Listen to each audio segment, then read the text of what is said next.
Anyway তাহলে দেখো আমরা লাস্ট ক্লাসের আলোচনায় যেখানে ছিলাম সেটা হচ্ছে যে এক মিনিট একটু আমার স্ক্রিনে মনে হয় একটু সমস্যা হয়েছে। ওকে, তাহলে আমরা শুরু করি। দেখো যে আমরা লাস্ট যেই আলোচনার মধ্যে ছিলাম আর কি, তো সেখানে দেখো যে আমরা এই যে এই দুটার ফর্মুলা কিভাবে প্রমাণ করা হয়েছিল যে কখনো যদি পোলার স্থানাঙ্ক কার্টেজ স্থানাঙ্ক দেওয়া থাকে তাহলে কার্টেজ স্থানাঙ্ক থেকে কিভাবে পোলার স্থানাঙ্ক নিতে হবে, তো তার ফর্মুলাটা আমরা প্রমাণ করেছিলাম। এরপরে আমরা আবার যদি পোলার স্থানাঙ্ক দেওয়া থাকে তাহলে পোলার স্থানাঙ্ক থেকে কিভাবে কার্টেজ স্থানাঙ্ক নিতে হবে তার জন্য এই যে এই শেষের যে দুইটা ফর্মুলা রয়েছে এই দুটো ফর্মুলা প্রমাণ করেছিলাম। আমরা বলেছিলাম যে এইটা এই x equal to R cos theta এবং y equal to r sine theta এই দুটো ফর্মুলা ব্যবহার করতে হবে যদি প্রশ্নে পোলার স্থানাঙ্ক দেওয়া থাকে আর কার্টেজ স্থানাঙ্ক যদি বের করতে বলে, আর ওপরের দুইটা ফর্মুলা আমাদের ব্যবহার করতে হবে যদি প্রশ্নে কার্টেজ স্থানাঙ্ক দেওয়া থাকে আর আমাদের পোলার স্থানাঙ্ক যদি বের করতে বলে। তো এটার উপরে আমরা বেশ কিছু ইনফরমেশন বলেছিলাম যে কিছু ইনফরমেশন আমাদের জানতে হবে এই অঙ্কগুলা করার ক্ষেত্রে পোলার থেকে কার্টেজ আর কার্টেজ থেকে পোলারে নেওয়ার জন্য। তো সেই ইনফরমেশনের জন্য বলা হয়েছিল যে আর উইল নেভার বি নেগেটিভ, অর্থাৎ আর এর ভ্যালু কখনোই নেগেটিভ হতে পারবে না। আমরা বলেছিলাম যদি একটা পোলার স্থানাঙ্ক যদি এমন হয় যে আর আমরা বলেছিলাম যে পোলার স্থানাঙ্কের কনফিগারেশনটা হচ্ছে এরকম, অর্থাৎ আর থাকবে এবং থিটা থাকবে, দ্যাট মিন্স আর হচ্ছে যে একটা দূরত্ব এবং থিটা হচ্ছে একটা কোণ। যেমন আমরা বললাম যে 2 এবং 30 ডিগ্রি, 2 এবং 30 ডিগ্রি, তাহলে এটা হয়ে গেল আমাদের একটা পোলার স্থানাঙ্কের একটা পয়েন্ট। তাহলে এই আর এর মান কখনোই নেগেটিভ হতে পারবে না। হ্যাঁ, তো সেটার ব্যাপারেও আমাদের গত ক্লাসে একটা ব্যাখ্যা দেওয়া হয়েছিল, যে বলা হয়েছিল যে এখানে যদি আমরা একটু দেখি যে আর এর মান আমরা পাই রুট অফ আর x square plus y square. তো আমরা বলেছিলাম যে রুটের ভিতরে কোনো ভ্যালুকে যদি রুট করা হয় তাহলে সেই রুটের ভ্যালু কখনো নেগেটিভ হওয়া সম্ভব না। এটা ম্যাথমেটিক্যালি কখনো সম্ভব না। বাস্তব সংখ্যার ক্ষেত্রে যদি তুমি যে কোনো একটা সংখ্যা রুট করে দেখো কখনোই তুমি তার নেগেটিভ মান পাবা না। আবার রুটের ভেতরে যদি আমরা এমন ভাবে যদি লিখি যে একটা রুট লিখলাম, রুটের ভিতরে -5 কে তুমি রুট করে দেখো, রুট হবে না, কারণ এটা বাস্তব নয়।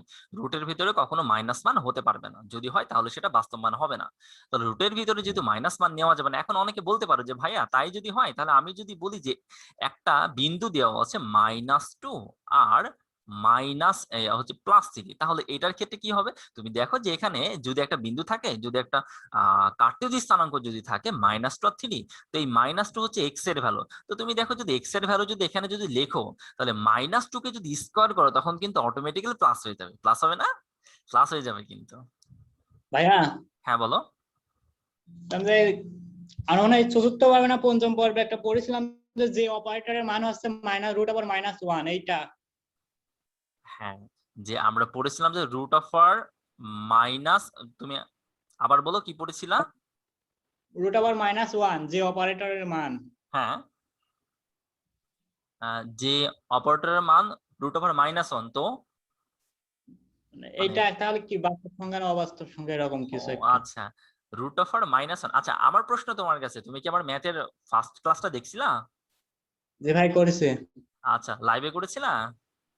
হ্যাঁ, আচ্ছা, লাইভে করলে আমি এটা প্রশ্ন এটা বলেছিলাম, ঠিক আছে আমি আবারও বলছি, সেটা হচ্ছে যে দেখো √/-1, হ্যাঁ, রুটের ভিতরে কখনোই মাইনাস মান গ্রহণযোগ্য নয় যদি সেটা বাস্তব সংখ্যা হয়। বাস্তব সংখ্যা হলে এই √/-1 এটা কোনো বাস্তব সংখ্যা না, এটা হচ্ছে অবাস্তব সংখ্যা। তো এই যেহেতু রুটের ভিতরে মাইনাস মান এটা কোনো গ্রহণযোগ্য নয়, এর ভ্যালু বের করা সম্ভব নয়, তো এটার উপরে বিজ্ঞানীরা যারা হচ্ছে ম্যাথমেটিশিয়ান তারা হচ্ছে অনেক গবেষণা করে এর একটা টার্ম তারা আবিষ্কার করেছিল, সেটাকে আমরা বলি হচ্ছে ইমাজিনারি নাম্বার বা কাল্পনিক সংখ্যা। হ্যাঁ, তো এই -1 যেহেতু এই রুটের ভিতর মাইনাসের ভ্যালু বের করা যায় না, তাই তারা চিন্তা করে এই রুটের ভিতরে যদি মাইনাস ভ্যালু থাকে তাহলে সেই ভ্যালুটাকে যেন কোনোভাবে আমরা বের করতে পারি। তো বের করার উদ্দেশ্যে তারা এই -1 সমান একটা ইমাজিনারি নাম্বার কল্পনা করে নেয়, যেটাকে আই দ্বারা প্রকাশ করা হয়। অর্থাৎ √/-1 সমান হয় তখন হচ্ছে আই, যেটা তোমরা ডিপ্লোমাতে জটিল সংখ্যা বলে একটা চ্যাপ্টার ছিল সেই চ্যাপ্টারে শিখেছো। এখন আমরা যদি বলি √/-5, হ্যাঁ, যদি এটা জটিল সংখ্যার ক্লাস না, যেহেতু প্রশ্ন করে ফেলেছো তাই আমি সংক্ষেপে উত্তর দিচ্ছি। √/-5, তো আমরা এটাকে বলতে পারি যে -1 ইন্টু √5 বলা যায় না? সরি, -1 ইন্টু 5 এটা বলা যায় না? এটা কিন্তু বলা যায়। তাহলে এবার এটাকে আমি এখান থেকে একটু উপরে দেখা যেহেতু জায়গা ফাঁকা নাই, এবার আমি এখান থেকে ভেঙে নিতে পারে, হ্যাঁ, √r -1 ইনটু √r 5। এটা কিন্তু আলাদা করা যায় রুটের নিয়ম অনুসারে, যেহেতু দুটো গুণাকার আছে, -1 কে আলাদা করলাম আর √5 কে আলাদা করলাম। এখন হচ্ছে দেখো √r -1 সমান আমরা কত জানি, i। এটা হলো ইমাজিনারি নাম্বার অনুসারে বিজ্ঞানীরা আবিষ্কার করেছে i, আর এই √5 থেকেই গেল। তাহলে এখানে ফাইনালি কি ভ্যালু হলো, i ইনটু √5। √5 এর মান √r -5 এর মান হলো i ইনটু √5, যেটা কখনোই এটা বাস্তব সংখ্যা না, এটা হলো অবাস্তব সংখ্যা। বুঝছো, এই আইটা হচ্ছে কাল্পনিক সংখ্যা, যেটা তুমি কল্পনা করে নিচ্ছ। তা আমরা তো এখানে বাস্তব সংখ্যা নিয়ে আলোচনা করছি। আর স্থানাঙ্কের ক্ষেত্রে, কোঅর্ডিনেটের ক্ষেত্রে কখনোই অবাস্তব সংখ্যা হবে না, সবসময় বাস্তব সংখ্যা হবে। পোলার স্থানাঙ্ক বলো আর কার্টেজ স্থানাঙ্ক বলো, যেখানেই বলো না কেন সবসময় বাস্তব সংখ্যা হবে। আর যেহেতু বাস্তব সংখ্যা হবে, তাই রুটের ভিতরে নেগেটিভ মান গ্রহণযোগ্য নয়। বুঝছো কি আমার কথা? জি ভাইয়া। আর যেহেতু রুটের ভিতর নেগেটিভ মান গ্রহণযোগ্য নয়, আর পজিটিভ মানকে যদি রুট করা যায় তাহলে তার ভ্যালু তো আর তো পজিটিভ আসবে, এটা তো স্বাভাবিক। এই জন্য আমরা এখানে বলছি আর অলওয়েজ পজিটিভ, আর কখনো নেগেটিভ হবে না। আর উইল নেভার বি নেগেটিভ, কখনোই আর নেগেটিভ হতে পারবে না। আশা করি ব্যাপারটা পুরোপুরি ক্লিয়ার হয়েছে। এনিওয়ে, এখন আমরা যদি এর পরেরটা যদি দেখি, পরে যে ইনফরমেশন গুলো রয়েছে সেগুলো যদি দেখি, যে কোঅর্ডিনেট সম্পর্কে আমরা বলছিলাম যে ফার্স্ট কোঅর্ডিনেটে যদি হয় তাহলে কি অবস্থা হবে, সেকেন্ড এবং থার্ড কোঅর্ডিনেটে যদি হয় তাহলে কি অবস্থা হবে, ফোর্থ এবং ফোর্থ কোঅর্ডিনেটে যদি হয় তাহলে কি অবস্থা হবে। হ্যাঁ, আমরা এখানে কোণের ভ্যালু সম্পর্কে দেখেছিলাম। এখন আমি কিন্তু অনেক বিপদে পড়ে যাব এই ক্লাসটা করাতে গেলে, যদি কেউ যদি থাকো যে আমার আগের যে ক্লাসটা হয়েছিল, ম্যাথের ফার্স্টে যে ক্লাসটা করেছিলাম, ওই ফার্স্ট ক্লাসটা লাইভেও ছিল না, আবার ভিডিওটাও দেখোনি, এমন কেউ যদি থাকো তাহলে তাকে কিন্তু আমি এই জিনিসটা বোঝাতে যে খুবই বিপদে পড়ে যাব। এই জন্য বলছি, যদি এমন কেউ যদি থেকে থাকো যে আমার ভিডিওর আমি যে রেকর্ডিং ভিডিও দিয়েছিলাম সেটাও দেখোনি, আবার আমার লাইভ ক্লাসটাও করেছিল না, তাহলে বলবো সে চুপচাপ বসে থাকবা, কোনো প্রশ্ন করবা না। আর যারা দেখেছিলা, আমার লাইভ ক্লাসে অ্যাটেন্ড ছিলা, অথবা হচ্ছে আমি যে রেকর্ডিং দিয়েছি সে হচ্ছে সেই রেকর্ডিংটা ভালো করে দেখেছো, তাহলে তারা প্রশ্ন করবা। কিন্তু যারা দেখোইনি, দুটো একটাও করেনি, তারা কোনো প্রশ্ন করবা না, কারণ তাহলে আমি বিপদে পড়ে যাব এটা বোঝাতে গেলে। কারণ আগের ওটা ভালো করে না বুঝলে এটা বোঝানো সম্ভব না। তো দেখো, তাহলে আমি আগের যে ক্লাসটা করিয়েছিলাম সেই জায়গায় থিটা প্রাইম সম্পর্কে কিন্তু আমি ব্যাখ্যা করেছিলাম। হ্যাঁ, থিটা প্রাইম সম্পর্কে আমি ব্যাখ্যা করেছিলাম। তো সেই ব্যাখ্যাটাকে আমাকে কি আর নতুন করে করতে হবে, যে এই ফর্মুলাটা কিভাবে আসলো, যারা ক্লাস করেছিল তারা বলবা, আমাকে কি ব্যাখ্যা করতে হবে? না ভাইয়া। ঠিক আছে, না ভাইয়া। ঠিক আছে। তাহলে দেখো, এখন আমরা বলেছিলাম যে দেখো, যে এটা যদি একটা এক্স অক্ষ হয় আর এটা যদি একটা ওয়াই অক্ষ যদি হয়, তা আমরা বলেছিলাম যে এটা হচ্ছে ফার্স্ট কোঅর্ডিনেট, এটা হলো সেকেন্ড কোঅর্ডিনেট, এটা হলো থার্ড কোঅর্ডিনেট, আর এটা হলো ফোর্থ কোঅর্ডিনেট। তাহলে এখন দেখো, আমরা বলেছিলাম যে এই থিটা প্রাইমটাকে আমরা ধরে নেব এই সূত্র অনুসারে, এই যে থিটা প্রাইমের যে মানটা আসবে, হ্যাঁ, এই মানটাকে আমরা ধরে নিব সবসময় এক্স অক্ষের সাথে কোণ। আমরা বলছি থিটা প্রাইমের ভ্যালুটা আমরা সবসময় ধরে নেব এক্স অক্ষের সাথে কোণ। এখন বিন্দুটা কোন কোঅর্ডিনেটে অবস্থিত, যদি আমরা বলি বিন্দুটা ফার্স্ট কোঅর্ডিনেটে অবস্থিত, হ্যাঁ, আবারও বলছি বিন্দুটা যদি ফার্স্ট কোঅর্ডিনেটে অবস্থিত, কোন একটা রেখা, বিন্দু বা কোন একটা রেখা যদি ফার্স্ট কোঅর্ডিনেটে অবস্থিত হয়, তাহলে এই থিটা প্রাইমটা হবে ফার্স্ট কোঅর্ডিনেটের এক্স অক্ষের সাথে কোণ। আর বিন্দুটা যদি সেকেন্ড কোঅর্ডিনেটে অবস্থিত হয়, অথবা একটা রেখা যদি সেকেন্ড কোঅর্ডিনেটে যদি অবস্থিত হয়, তাহলে এই থিটা প্রাইম হবে সেকেন্ড কোঅর্ডিনেটের এক্স অক্ষের সাথে কোণ। এখন এই আমি এখানে আরেকটা ব্যাপার একটু ব্যাখ্যা করি। ফার্স্ট কোঅর্ডিনেটের এক্স অক্ষ কোনটা, এইটা। আর যদি সেকেন্ড কোঅর্ডিনেটের এক্স অক্ষ যদি বলি, আমার প্রশ্ন তোমাদের কাছে, আমি যদি বলি সেকেন্ড কোঅর্ডিনেটের এক্স অক্ষ, তাহলে সেকেন্ড কোঅর্ডিনেটের এরিয়া কতটুকু, এখান থেকে এটুকু পর্যন্ত, তাহলে সেকেন্ড কোঅর্ডিনেটের এক্স অক্ষ ডেফিনেটলি এইটা হবে। এটা কি হওয়া সম্ভব? না ভাইয়া। এটা কিন্তু, হ্যাঁ, এটা কিন্তু হওয়া সম্ভব না। এটা আমার এই কথা না বুঝলে আমাকে অবশ্যই প্রশ্ন করবা, ঠিক আছে, যে এটা সেকেন্ড কোঅর্ডিনেটে এক্স অক্ষ সম্ভব না, সেকেন্ড কোঅর্ডিনেটে এক্স অক্ষ এটা। তাহলে আমরা যদি বলি কোন একটা বিন্দু সেকেন্ড কোঅর্ডিনেটে অবস্থিত, তাহলে বা কোন একটা রেখা সেকেন্ড কোঅর্ডিনেটে অবস্থিত, তাহলে সেকেন্ড কোঅর্ডিনেটের এক্স অক্ষের সাথে এই থিটা প্রাইম কোণটা হবে সেকেন্ড কোঅর্ডিনেটের এক্স অক্ষের সাথে কোণ, অর্থাৎ থিটা প্রাইম হবে তখন এখানে। এখন আমরা যদি বলি কোন একটা রেখা থার্ড কোঅর্ডিনেটে অবস্থিত, তাহলে থার্ড কোঅর্ডিনেটের একটা রেখার এই থিটা প্রাইম যে কোণটা হবে সেটা কি হবে, এই থার্ড কোঅর্ডিনেটের এক্স অক্ষের সাথে কোণ। আর কারণ থার্ড কোঅর্ডিনেটের এরিয়া হচ্ছে এটা, তাহলে থার্ড কোঅর্ডিনেটের এক্স অক্ষ কোনটা, এটা। বুঝছো? জি ভাইয়া। আচ্ছা, ঠিক অনুরূপভাবে যদি কোন একটা রেখাকে যদি বলি আমরা ফোর্থ কোঅর্ডিনেটে অবস্থিত আছে, তাহলে এই থিটা প্রাইমটা হবে এই ফোর্থ কোঅর্ডিনেটের এক্স অক্ষের সাথে কোণ, কারণ এটা হচ্ছে ফোর্থ কোঅর্ডিনেটের এক্স অক্ষ, কারণ ফোর্থ কোঅর্ডিনেটের এরিয়া হচ্ছে এই অংশব্যাপী। আচ্ছা, এটা যে ফোর্থ কোঅর্ডিনেটের এক্স অক্ষ, কারণ বুঝতে কি সমস্যা হচ্ছে? বিন্দু মাত্র কনফিউশন থাকলে কিন্তু আমাকে বলবা, তা না হলে সামনে গিয়ে কিন্তু তুমি কিন্তু বিপদে পড়বা, ঠিক আছে? কোনো সমস্যা আছে কি? না না ভাইয়া। না ভাইয়া। আমি এখানে যেটা বোঝালাম, কেউ চুপ করে চোরের মতো বসে থাকবা না, হ্যাঁ? চোরের মতো বসে থাকলে তাহলে তুমি নিজেই নিজের পায়ে কুড়ুল মারবা। এনিওয়ে, যদি সমস্যা না থাকে তাহলে এবার আমি আগাতে থাকি, হ্যাঁ? যে এখানে আমি কয়েকটা সূত্র বলেছি, যদি কোনো একটা রেখা যদি বা সরি কোনো বিন্দু যদি ফার্স্ট কোঅর্ডিনেটে অবস্থিত হয়, হ্যাঁ, ফার্স্ট কোঅর্ডিনেটে কোনো বিন্দু অবস্থিত হলে আমরা যে পোলার স্থানাঙ্কের যে স্থানাঙ্ক বলেছি আর এবং থেটা, পোলার স্থানাঙ্কের যে স্থানাঙ্ক বলেছে আর এবং থেটা, তাহলে এই থেটা হবে এই থেটা প্রাইমের মাধ্যমে যেই ভ্যালুটা আসবে সেটাই হচ্ছে এই পোলার স্থানাঙ্ক থেটা। যদি বিন্দু যদি ফার্স্ট কোঅর্ডিনেটে অবস্থিত হয়, তাহলে বিন্দু যদি প্রথম কোঅর্ডিনেটে অবস্থিত হয় তাহলে এই থেটা প্রাইমের মাধ্যমে যে ভ্যালু বের হবে সেই ভ্যালুটাই হচ্ছে এই পোলার স্থানাঙ্কের থেটা। কিন্তু বিন্দু যদি সেকেন্ড কোঅর্ডিনেট অবস্থান করে তাহলে এই পোলার স্থানাঙ্কের যে থেটা আসে সেই থেটার ভ্যালুটা হবে 180 প্লাস থেটা প্রাইম। এই থেটা প্রাইমের মাধ্যমে যে ভ্যালু পাবো সেই ভ্যালুর সাথে 180 আমাকে যোগ করতে হবে, ঠিক আছে? আর সেকেন্ড এবং থার্ড কোঅর্ডিনেটে যদি হয় তাহলে এই অবস্থাটা হবে। এখন এখানে অনেকের কনফিউশন থাকবে, আমি একটা অঙ্ক দিয়ে বোঝালে ভালো করে বুঝতে পারবে ব্যাপারটা। আমি এটা বোঝাই দিচ্ছি, আগে আমি একটু এখানে পড়ে নিই। যদি বিন্দু যদি ফোর্থ কোঅর্ডিনেটে যদি অবস্থিত হয় তাহলে এই পোলার স্থানাঙ্ক যে থেটা, এই থেটাটা হবে এই থেটা প্রাইমের মাধ্যমে যে ভ্যালু বের হবে সেই ভ্যালুর সাথে 360 যোগ করতে হবে, হ্যাঁ? তা আমি যে এই মানে মেন সমস্যা এই দুটো নিয়ে, তো এই দুটোর ব্যাপারে এবার একটু আমি একটা বিন্দু দিয়ে একটা ব্যাপারটা ব্যাখ্যা করে দিই, হ্যাঁ, তাহলে বুঝতে পারবো ভালো করে। আমরা একটা কোঅর্ডিনেট নিই, আমরা বললাম এটা একটা এক্স অক্ষ আর এটা একটা ওয়াই অক্ষ। আমরা মনে করে একটা বিন্দু বললাম যে বিন্দুটা সেকেন্ড কোঅর্ডিনেটে অবস্থিত। মনে করে আমরা একটা বিন্দু বিবেচনা করি যে বিন্দুটা হচ্ছে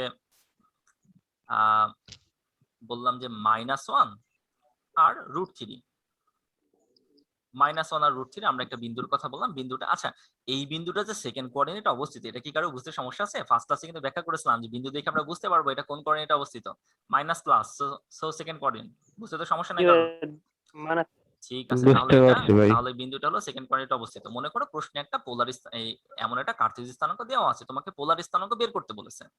তাহলে পোলার স্থানাঙ্ক যদি বের করতে বলে তাহলে দেখো এই বিন্দুটা সেকেন্ড কোঅর্ডিনেটে যদি অবস্থিত হয় তাহলে আমরা দেখো এখানে এই যে tan ইনভার্স এর ফর্মুলাটা যদি ব্যবহার করি, এখানে y এর ভ্যালু কত হবে √3, x এর ভ্যালু কত হবে -1, তাই না? তো এটা -1 হ্যাঁ, তো এটা ক্যালকুলেশন করলে আসবে -60 ডিগ্রি। ক্যালকুলেশন করলে -60 ডিগ্রি আসবে, তাই না? তাহলে আমরা এখানে থেটা প্রাইমের ভ্যালু কত পেলাম? -60 ডিগ্রি। জাস্ট কিছু না, y এর ভ্যালু এবং x এর ভ্যালু যদি ফর্মুলাতে বসাও, ক্যালকুলেটর ইউজ করলে দেখবা -60 ডিগ্রি আসছে, হ্যাঁ? ভালো করে একটু বুঝে নাও এখানে। যারা গতকাল ক্লাস করেছে তাদেরও বলছে, মানে লাস্টে যে ম্যাথ ক্লাস করেছিল তাদেরও বলছে একটু ভালো করে বুঝে নাও। Theta prime equal to -60 degree. তাহলে এখন আমি বললাম যে এই থেটা প্রাইমটা হবে বিন্দুটা যেই কোঅর্ডিনেটে অবস্থিত থাকবে সেই কোঅর্ডিনেটের x অক্ষের সাথে। এখন এই বিন্দুটা কোন কোঅর্ডিনেটে অবস্থিত আছে? সেকেন্ড কোঅর্ডিনেটে অবস্থিত আছে। সেকেন্ড তাহলে কোঅর্ডিনেট। তাহলে এই থেটা প্রাইমের এই কোণটা কোথায় হবে বলতো? কোণটা কি এখানে হবে না? সেকেন্ড কোঅর্ডিনেটের এক্স অক্ষের সাথে হবে না? এক্স অক্ষের সাথে কিন্তু হবে। জি ভাইয়া।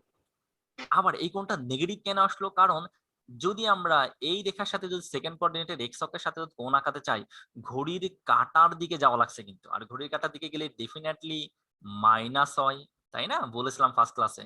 আর যদি ঘড়ির কাঁটার দিকে ঘড়ির কাঁটা বিপরীত দিক ঘুরে যদি আমাকে যদি কোণটা আঁকাতে হতো তাহলে কোণের মান পজিটিভ হতো। আর বুঝতে সমস্যা আছে? না ভাই। আচ্ছা, এবার আসো আমরা যে মেইনলি যে আচ্ছা, আবার যদি আর যদি বের করতে চাই এক্স এর মান কত? -1, ওয়াই এর মান কত? -3। যদি এখানে বসাও তাহলে আর এর মান তুমি পাবা হচ্ছে 2, হ্যাঁ? আর এর মান তুমি এখানে 2 পাবা। তো দেখো এখন পোলার স্থানাঙ্কে আমরা জানি পোলার স্থানাঙ্ক সমান r থিটা।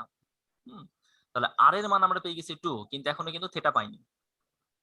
আমরা কিন্তু বলেছি আমরা এই থেটাটা সবসময় বিবেচনা করি এই এক্স অক্ষের ফার্স্ট কোঅর্ডিনেটে যে এক্স অক্ষ থাকে সেই এক্স অক্ষ থেকে আমরা কোণ বিবেচনা করি। আবারও বলছি, আমরা যে পোলার স্থানাঙ্কের যে থেটাটা বের করি এই থেটাটা হচ্ছে এক্স অক্ষের ফার্স্ট মানে পজিটিভ যে এক্স অক্ষ রয়েছে, পজিটিভ এক্স অক্ষ মানে কি এইদিকে, নেগেটিভ এক্স অক্ষ মানে কি এইদিকে। তো পজিটিভ যে এক্স অক্ষ রয়েছে সেই পজিটিভ এক্স অক্ষের সাথে আমরা কোনটা বিবেচনা করি। দ্যাট মিন্স এখানে যে থেটাটা হবে এই থেটাটা হবে এই পজিটিভ এক্স অক্ষের সাথে এই যে এই কোণটা, তাই না? তাহলে এখন আমরা বললাম যে সেকেন্ড কোঅর্ডিনেট যদি হয়, সেকেন্ড কোঅর্ডিনেট যদি হয় তাহলে theta equal to 180 plus theta prime. তাহলে আমরা থিটার ভ্যালু বের করি। Theta equal to 180 plus theta prime. তাহলে আমরা এখানে লিখলাম 180। থিটা প্রাইমের ভ্যালু কত, প্লাস আমি এখানে সূত্র হিসেবে রেখে দিলাম, থিটা প্রাইমের ভ্যালু কত, -60 ডিগ্রি। তাহলে আমরা যদি এখানে -60 ডিগ্রি যদি রাখি, হ্যাঁ -60 ডিগ্রি যদি রাখি তাহলে কত হয়, 120 ডিগ্রি হয়। সো তাহলে এই বিন্দুর পোলার স্থানাঙ্ক হবে হচ্ছে 120 ডিগ্রি। কারো বুঝতে সমস্যা আছে? না ভাই। বিন্দুমাত্র যদি কারো যদি কোনো কনফিউশন থাকে, বিন্দুমাত্র যদি কারো যদি কনফিউশন থাকে তাহলে আমাকে বলো। কোনো কনফিউশন নাই তো? ভাই এখানে যে 60 ডিগ্রি এখানে মাইনাস দিচ্ছেন, এটা মানে ঘড়ি কাঁটার বিপরীত দিকে কিভাবে যাব? এই সেকেন্ড কোয়াড্রেন্টে কিভাবে যাব, থার্ড কোয়াড্রেন্টে কিভাবে যাব? আচ্ছা, তোমার কাছে আমার প্রশ্ন, একদম সত্যি কথা বলবা, আমি যেই ফার্স্ট যে ম্যাথের ক্লাসটা দিছিলাম সেই ক্লাসটা কি দেখছিলাম? না ভাই। কি ভাই দেখো নাই? হ্যাঁ। যে যে আমাকে প্রশ্ন করলা তাকে বলছি, তুমি কি আমার ম্যাথের যে ফার্স্ট দেখিছি ভাই। দেখছিলা?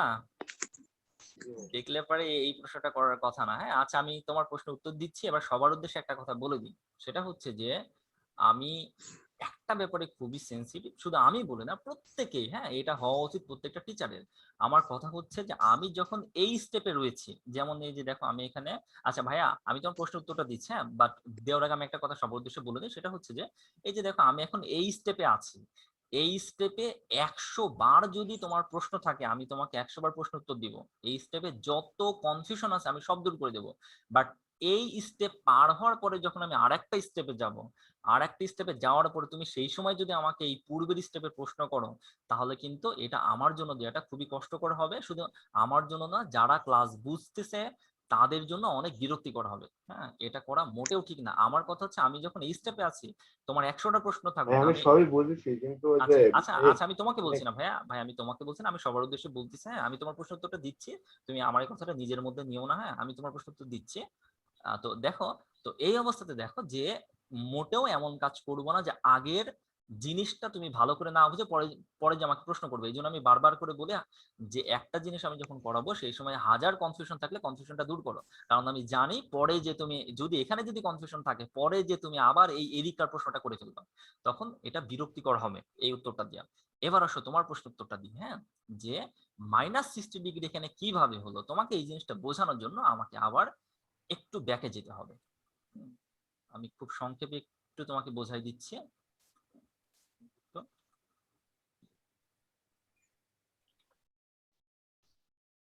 একটু অপেক্ষা করো, আমি বোঝাই দিচ্ছি ব্যাপারটা।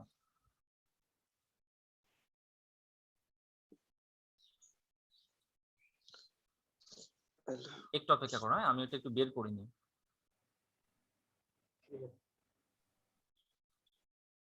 আম,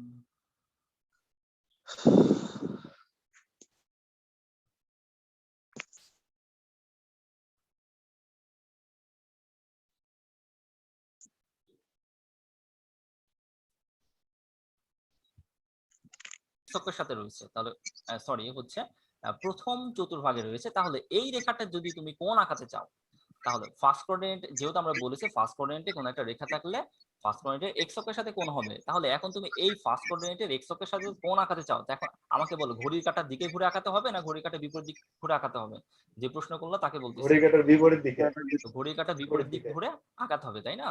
তাহলে দেখো যদি এখানে যদি ঘড়ির কাঁটা বিপরীত দিক হয়ে যদি আঁকাতে হয়, এই যে আমি কোণটা আঁকাতাম ঘড়ির কাঁটা বিপরীত দিক হয়ে, আমরা বলেছি ঘড়ির কাঁটা বিপরীত দিক গেলে কোণ হয় পজিটিভ। তাহলে এখন এখানে থেটাটা হবে পজিটিভ। এখন দেখো যে সেকেন্ড কোঅর্ডিনেট যদি হয়, তাহলে সেকেন্ড কোঅর্ডিনেটের এক্স অক্ষের সাথে যদি কোণ আঁকাতে চাও, তাহলে ঘড়ির কাঁটার দিকে ঘুরতে হবে না বিপরীত দিকে? এটা দিকে দিকে। ঘড়ির কাঁটার দিকে। তো ঘড়ির কাঁটার দিকে ঘোরার জন্য কোণটা হবে কি, বুঝছি ভাই, নেগেটিভ। থাকা কিছু বলা লাগবে। আচ্ছা, এবার বলো এই যে এই জিনিসটা ক্ষেত্রে ব্যর্থতা আমার না তোমার? এই ছোট্ট জিনিসটা মনে ছিল না। মনে ছিল না, এটা কিন্তু খুবই একটা খারাপ দিক। এটার জন্য দেখো সবার সময় নষ্ট হলো। হ্যাঁ, এই জন্য বারবার করে বলবো ক্লাসগুলো মনোযোগ দিয়ে দেখবা। ক্লাসগুলো মনোযোগ দিয়ে না দেখলে তুমি নিজেও তোমার টাইম নষ্ট করবা, সবারই টাইম নষ্ট করবা। হ্যাঁ, এনিওয়ে, ঠিক আছে, আবার আমরা আমাদের জায়গায় ফিরে যাচ্ছি।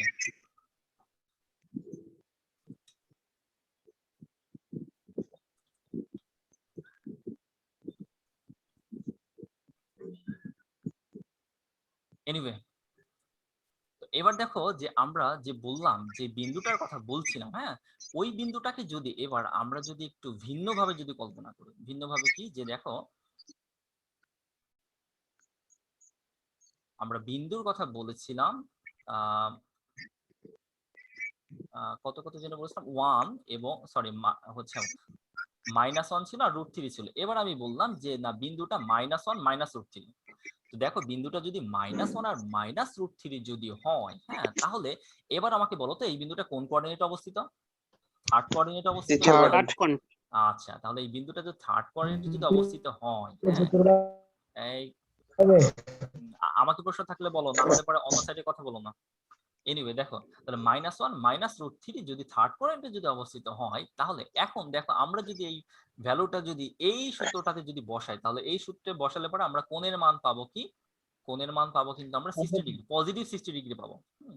কোণের মান পাবো আমরা পজিটিভ 60 ডিগ্রি, অর্থাৎ কোণের মান নেগেটিভ আসবে না, বরং পজিটিভ আসবে।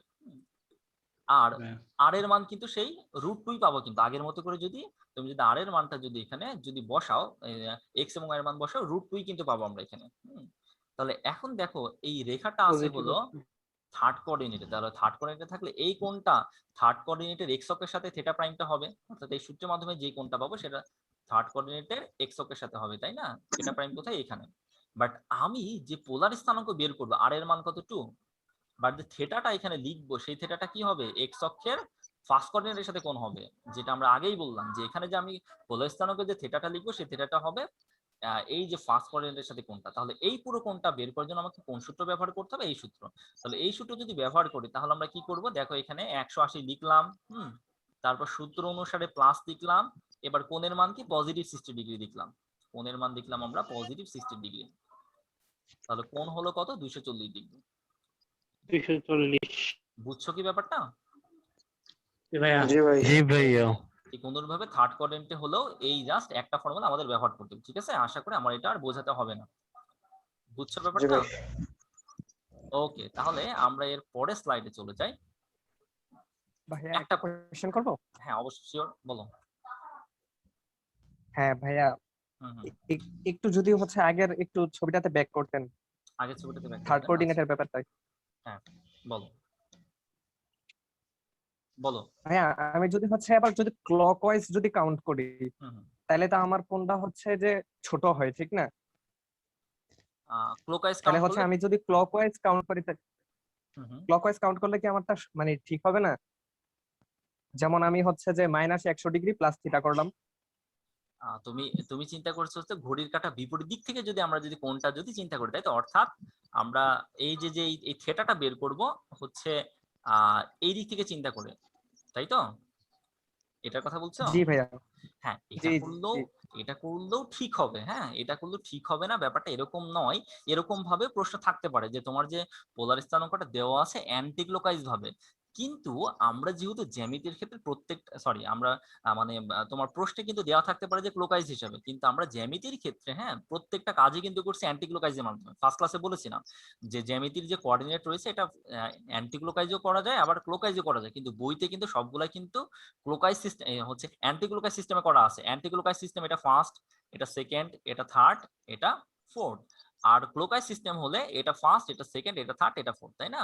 তো এখন দেখো আমরা যেহেতু সবকিছু অ্যান্টি ক্লকওয়াইজ সিস্টেমে করছি, তাহলে তোমাকে এখানে যে কোণটা আছে সেই কোণটাও অ্যান্টি ক্লকওয়াইজ সিস্টেমে বের করলে উত্তম হবে। ইভেন প্রত্যেকটা বইতে অ্যান্টি ক্লকওয়াইজ সিস্টেমে কোণটা বের করা আছে। বুঝছো কি আমার কথা? যদি তুমি যদি বলো যে ভাই আমি যদি এই ক্লকওয়াইজের মতো করে যদি করি তাহলে কি ভুল হবে? না, ভুল হবে না, এটাও রাইট হবে। দেখো কথা হচ্ছে যে আমি যদি ক্লকওয়াইজ সিস্টেমে যাই তাও আমি কিন্তু এই জায়গায় এসে পৌঁছাচ্ছি, হ্যাঁ। আর যদি অ্যান্টি ক্লকওয়াইজ সিস্টেমে যাই তাও কিন্তু আমরা একই জায়গায় পৌঁছাচ্ছি। এখন একটা জায়গায় যাওয়ার রাস্তা তো দুই রকম থাকতে পারে, অস্বাভাবিক কিছু না। বাট যেহেতু যদি আমি এই ক্লকওয়াইজ সিস্টেমে যদি শেখাই তাহলে বইয়ের অঙ্কের সাথে তোমার অঙ্কের মিলবে না, তখন তুমি কনফিউশনে পড়ে যাবে। এই জন্য বইতে যেরকম আছে আমি সেরকম করে বোঝালাম, ঠিক আছে? বুঝছো কি? হ্যাঁ হ্যাঁ ভাইয়া, বুঝতে পারছি। ভাইয়া আরেকটা কোয়েশ্চেন ছিল। হ্যাঁ, বলো। হ্যাঁ ভাইয়া, মানে মনে করেন হচ্ছে কোয়েশ্চেনে দেয়া থাকলো যে কোণের মানটা এরকম করে দেয়া থাকলো যে হচ্ছে -180 ডিগ্রি থেকে থিটার মান হচ্ছে 180 ডিগ্রির মধ্যে, হ্যাঁ। হুম তো তখন বললো যে থার্ড কোঅর্ডিনেটে হচ্ছে কোণের মানটা বের করো। হুম হুম তাইলে হচ্ছে তোমার কথা শুনতে পারিনি আমি। পরের কথাটুকু শুনতে পারিনি। হ্যাঁ ভাইয়া, হুম, মানে মনে করেন হচ্ছে এইভাবে দেয়া দেয়া থাকলো আর কি, যে কোণের মান হচ্ছে -180 ডিগ্রি থেকে হুম, 180 ডিগ্রির মধ্যে। হুম, ঠিক আছে, বললো যে থার্ড কোঅর্ডিনেটে এবার হচ্ছে একটা থিটার মান বের করো। হুম। তাইলে হচ্ছে আমি কোন অ্যাপ্রোচে যাব আর কি? আচ্ছা, তুমি যে প্রশ্নটা বলতেছো এটা ডেফিনেটলি একটা প্রকৌশল বিশ্ববিদ্যালয়ের প্রশ্ন দেখার পরে বলতেছো, তাই না? এই অঙ্কটা তুমি কোথায় পাইছো? তুমি যেটার কথা বলছো, আমি তোমার প্রশ্ন উত্তর দিচ্ছি, আগে বলো অঙ্কটা কোথায় পাইছো? ভাই আমি হচ্ছে ওই কেতাবুদ্দিনের মধ্যে দেখছিলাম আর কি, কোথায়? কেতাবুদ্দিনের হায়ার ম্যাথ বই যেটা, ওইটাতে। কেতাবউদ্দিনের হায়ার ম্যাথ বইতে, তাই না? হ্যাঁ, আর এটা একটা হচ্ছে সম্ভবত বুয়েট অথবা রুয়েটে আসা একটা প্রশ্ন, এমসিকিউ এর একটা আসা একটা প্রশ্ন। এখন কথা হচ্ছে যে এক লাফে যদি তুমি মনে করো হ্যাঁ আমি 5 তলার উপর উঠে যাব, তাহলে ব্যাপারটা কিন্তু সমস্যার মধ্যে পড়তে হবে। যত এই স্থানাঙ্কের উপরে যত বেসিকে সমস্যা ক্লিয়ার রয়েছে, হয়ে গেল। আমার একটা কথা বোঝো ভালো করে, স্থানাঙ্কের উপর যত সমস্যা রয়েছে সব সমস্যার সমাধান তুমি নিজেই করতে পারবা, আমার কাছে আসার দরকার হবে না। আর আসলে তো আমি তো উত্তর দিবই, কিন্তু সেটা সেই জায়গাতে যেতে হবে। তুমি যে প্রশ্নটা করে ফেলেছো এটা এখনো আমাদের 2-3 স্টেপ পার হওয়ার পরে, বাট তুমি এখনই করে ফেলেছো, এই প্রশ্নের উত্তরটা দিয়ে আমার মোটে এখন ঠিক হবে না। তুমি যে প্রশ্ন উত্তরটা দিয়ে প্রশ্নটা করেছো তুমি নিজেই সে প্রশ্ন উত্তরটা বের করে ফেলতে পারো, আমার কাছে আসা লাগবে না। ক্লাসগুলো আগে সামনের দিকে করতে থাকো, ঠিক আছে? বুঝছো?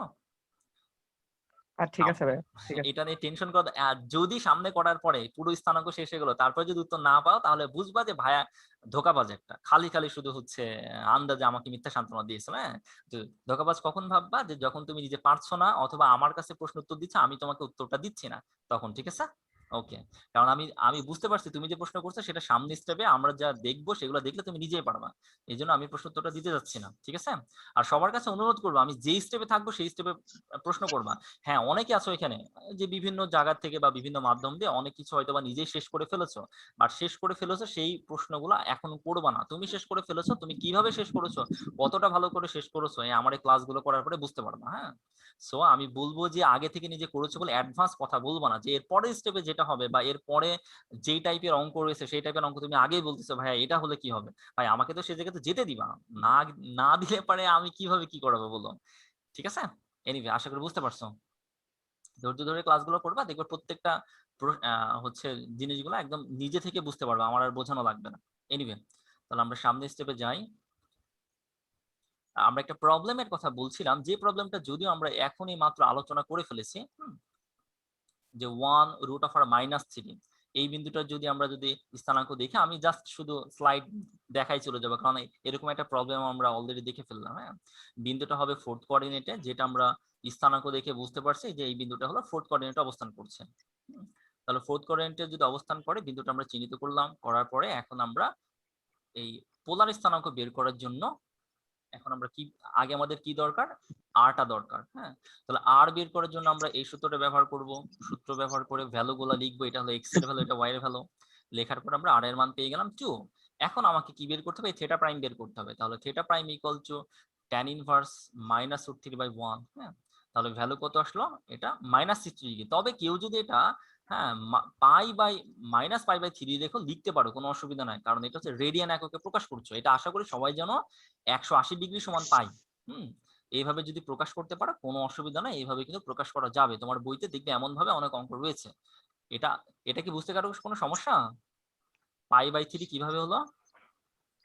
জি না ভাইয়া, ঠিক আছে। 180 পায়ের মান ভাইয়া হ্যাঁ, 3 দিয়ে 180 বাঁচলে। হ্যাঁ, আচ্ছা, তাহলে এবার দেখো আমাকে যে কাজটা করতে হবে সেটা হচ্ছে যে আমার কিন্তু বের করতে হবে কোনটা, এক্স্যাক্টলি কিন্তু আমাকে যেটা বের করতে হবে এই যে এই কোণটা, আমাকে পোলার স্থানাঙ্কে যে আমরা থিটা বলবো সেটা হচ্ছে এই কোণ আমাকে বের করতে হবে। ঠিক আছে? তাহলে এখন এই কোণ বের করতে হলে অর্থাৎ এই থিটাটা আমাকে বের করতে হবে, পোলার স্থানাঙ্কে থিটা। তাহলে এই কোণ বের করতে হলে আমাকে কি করতে হবে, ফর্মুলা লিখলাম 360 প্লাস থিটা প্রাইম, কারণ আমরা বলেছি 4th কোঅর্ডিনেটে হলে ফর্মুলা হচ্ছে 360 প্লাস থিটা প্রাইম। ওকে, এবার এই থিটা প্রাইমে যে ভ্যালুটা আছে সেটা এখানে বসিয়ে দিলাম, বসানোর পর কত পেলাম 300 ডিগ্রি। সো আমরা বলবো পোলার। আবার দেখো এখানে আমরা পাই দিয়েও করতে পারতাম, এইভাবে না করে পাই দিয়ে করতে পারতাম। 360 মানে 2π প্লাস থিটা ফর্মুলা, 360 না লিখে আমরা এখানে 2π লিখতে পারতাম। হ্যাঁ, লিখে তারপরে এই যে পায়ের যে মানটা আছে সেটা এখানে লিখলাম, লিখে বিয়োগ করে 5π/3 হলো। অতএব তাহলে আমাদের অঙ্কটা কি দাঁড়ালো, যে পোলার স্থানাঙ্ক হলো 300 ডিগ্রি, অথবা তুমি লিখতে পারো যে 5π/3। কারো বুঝতে সমস্যা আছে অঙ্কটা? না ভাই। অঙ্কটা বুঝতে কি কারো বিন্দুমাত্র কোনো সমস্যা আছে? না ভাইয়া। না ভাই। ঠিক আছে, যদি সমস্যা না থাকে তাহলে আমরা পরের স্টেপে চলে যাচ্ছি। এবার একটা অঙ্ক, হ্যাঁ, এই অঙ্ক কিন্তু এরকম অঙ্ক কিন্তু ডুয়েটে আসছিল, যেগুলা যে যারা, হ্যাঁ, যাদের কাছে সেই পুরোনো আমলে তোমার জন্মের আগের বই আসছে 1996 সাল 95 সালের বই, বিশেষ করে হকের বই যেটা গাজীপুরে খুবই চলে, এই বইতে কিন্তু এরকম টাইপের অঙ্কগুলো নাই, এগুলো সব নতুন বইতে আছে। হ্যাঁ, যারা ওই পুরোনো বই করে তারা কিন্তু একটু বিপদে পড়বে যদি এই অঙ্কটা যদি নতুন বই থেকে না করে নেয়। এনিওয়ে, মানে এমন টাইপের অঙ্ক। এখন দেখো একটা ইকুয়েশন দেওয়া আছে, একটা সমীকরণ দেওয়া আছে r = 2a cos θ, এটা হলো পোলার সমীকরণ। এটা একটা পোলার সমীকরণ দেওয়া আছে। এখন প্রশ্ন চলে আসতে পারে যে ভাইয়া পোলার সমীকরণকে আমি এটা যদিও সরলরেখার সময় এখানে আলোচনা করার বিষয় রয়েছে, সেটা হচ্ছে যে সমীকরণ আমরা বলে থাকি যে সমস্ত মানে যদি কখনো, হ্যাঁ, একটা আননোন ভ্যালু জাতীয় যদি কোনো একটা এক্সপ্রেশন থাকে তাহলে সেগুলোকে আমরা সচরাচর সমীকরণ বলে থাকি। যেমন আননোন রয়েছে এক্স, একটা হচ্ছে আননোন, হ্যাঁ, আমি যেমন বললাম এক্স প্লাস ওয়াই, হ্যাঁ, 5x + y = 0, এটা একটা সমীকরণ হলো। এটা কি সমীকরণ? এটা হচ্ছে কার্তেজীয় সমীকরণ। যে সমস্ত সমীকরণ x এবং y থাকবে সেই সমীকরণকে আমরা বলবো কার্তেজীয় সমীকরণ। আর যেই সমীকরণ x এবং y না থেকে r এবং θ থাকবে সেগুলোকে আমরা বলবো পোলার সমীকরণ। বুঝছো কি? জি ভাইয়া। যদি r এবং θ থাকে তাহলে সেটাকে বলবো আমরা পোলার সমীকরণ, আর x এবং y থাকলে সেটাকে বলবো আমরা কার্তেজীয় সমীকরণ। এনিওয়ে, তাহলে দেখো যে আমরা এখানে একটা প্রশ্নে একটা কার্তেজীয় সমীকরণ দেওয়া আছে, তাহলে এটাকে আমাকে পোলার সমীকরণ বের করতে বলেছে। Find the polar equation of, এই যে এত এর পোলার ইকুয়েশন বের করতে বলেছে। তাহলে পোলার ইকুয়েশন বের করার জন্য আমরা কি করব? উভয় দিকে একটা r গুণ করে দেব। কেন r গুণ করে দেব? কারণ এই যে দেখো আমরা হচ্ছে ফর্মুলা থেকে x দেখো, আর cos θ। হ্যাঁ, যে cos θ কোনো সূত্র জানি না, কিন্তু r cos θ সূত্র জানি। r cos θ সূত্র আমরা জানি যে x = r cos θ। তাহলে এদিকে যদি আমাকে x নিয়ে আসতে হয়, মানে হচ্ছে তোমার আচ্ছা আমি এখানে ভুল লিখেছি, হ্যাঁ, যে ফাইন্ড দা কার্টেসিয়ান সমীকরণ হবে, এখানে পোলার সমীকরণ হবে, কারণ এখানে পোলার সমীকরণ দেয়াই আছে। এখানে আমি একটু ভুল লিখেছি, এখানে হবে হচ্ছে কার্টেসিয়ান সমীকরণ বের করো। তো আমি এখানে পোলার লিখে ফেলেছি, কার্টেসিয়ান হবে। তাহলে দেখো যদি আমাকে যদি কখনো পোলার সমীকরণ থেকে কার্টেসিয়ান সমীকরণ নিতে বলে, আচ্ছা আমি এই অঙ্কটাতে যাব, আমার মিটিং প্রায় শেষ হয়ে যাচ্ছে, আমি আবার গ্রুপের মধ্যে লিংক দিচ্ছি, হ্যাঁ, নতুন ওই লিংকে অ্যাটেন্ড করো, করে আমরা আবার হচ্ছে এই অঙ্কটা করবো, প্লাস এরপর আরো অনেকগুলো অঙ্ক আছে। আমরা আজকে অনেকগুলো অঙ্ক করে ফেলবো, হ্যাঁ, তোমাদেরও অনেক চাপ পড়ে যাবে আজকে, একবারে 15-20টা অঙ্ক তোমাদের বাড়িতে করতে হবে, আমি দিয়ে দেবো ইনশাল্লাহ। তো আমি লিংক দিচ্ছি, সেই লিংকে জয়েন করো, ঠিক আছে? আচ্ছা ঠিক আছে, আচ্ছা আচ্ছা, স্লাইড দেখা যাচ্ছে? জি ভাইয়া। কোথায় চলে গেছি? আচ্ছা দাঁড়াও, আমি হচ্ছে ছিলাম কোথায় যেন, এই তো এখানে। ওকে, r = 2a cos θ। হ্যাঁ, এই যে দেখো আমরা বলছিলাম যে আমরা আমরা এখানে একটু ভুল করেছি, যে পোলার হবে না, হবে কার্টেসীয় সমীকরণ। ফাইন্ড দ্য কার্টেসিয়ান সমীকরণ of r = 2a cos θ। Anyway, তাহলে এখন যদি কখনো প্রশ্নে যদি দেখো যে পোলার সমীকরণ দেওয়া আছে, কার্টেসীয় সমীকরণ তোমাকে বানাতে হবে, তাহলে তোমাকে যে কাজটা করতে হবে, r এবং থিটাটাকে যে কোনো মূল্যে ভ্যানিশ করতে হবে, করে সেখানে x এবং y আনতে হবে। r এবং থিটার পরিবর্তে যে কোনো মূল্যে x এবং y আনতে হবে। যদি যে কোনো মূল্যে r এবং থিটার পরিবর্তে x এবং y নিয়ে আসতে পারো, তাহলেই তোমার হয়ে গেছে কার্টেসীয় সমীকরণ।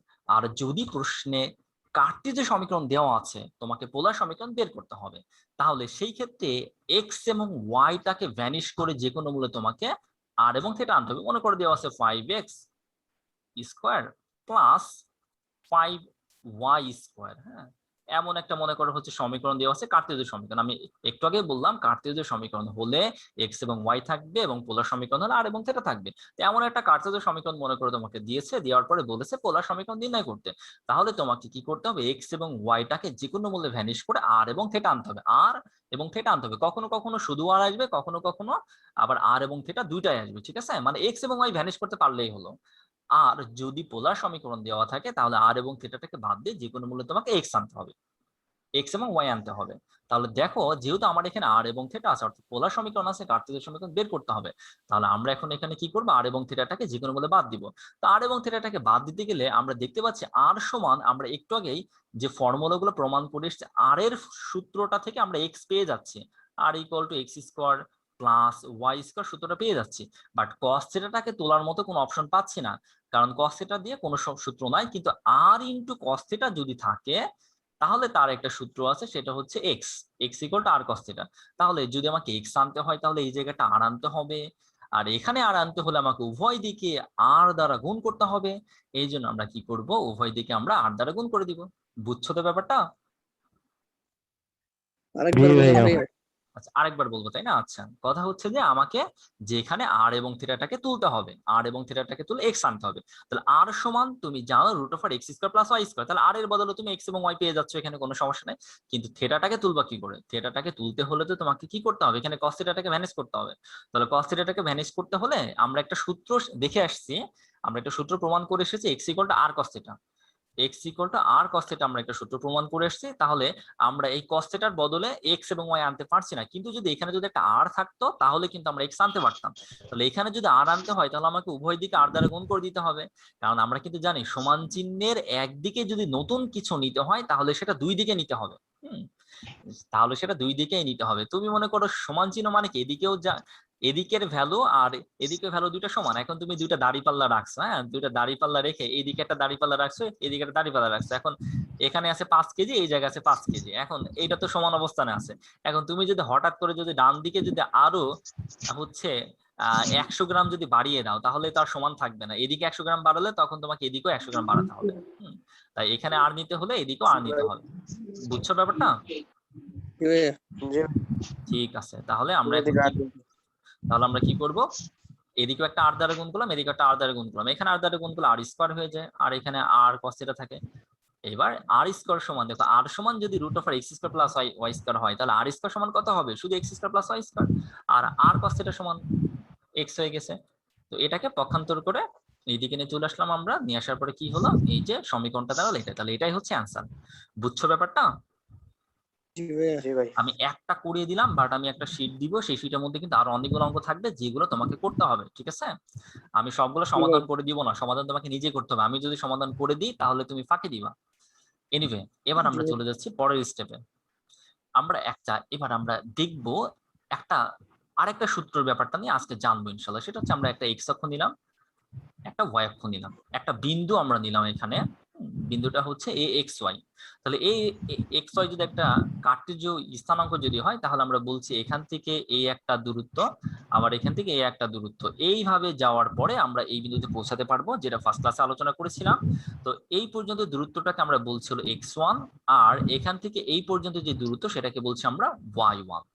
আমরা আর একটা বিন্দু বিবেচনা করলাম এখানে, যে বিন্দুটাকে আমরা বলছি B x two y two. তাহলে B x two y two যদি হয় তাহলে এই বিন্দুতে পৌঁছাবো কি করে, এই বিন্দুতে পৌঁছানোর জন্য এখান থেকে আমাকে এই জায়গায় যেতে হবে, তারপর আবার এখান থেকে এই স্থানে যেতে হবে। তো এই পর্যন্ত দূরত্বকে আমরা বলবো এক্স টু, আর এখান থেকে এই পর্যন্ত দূরত্বটাকে আমরা বলবো ওয়াই টু। কারো বুঝতে সমস্যা হচ্ছে? না ভাই।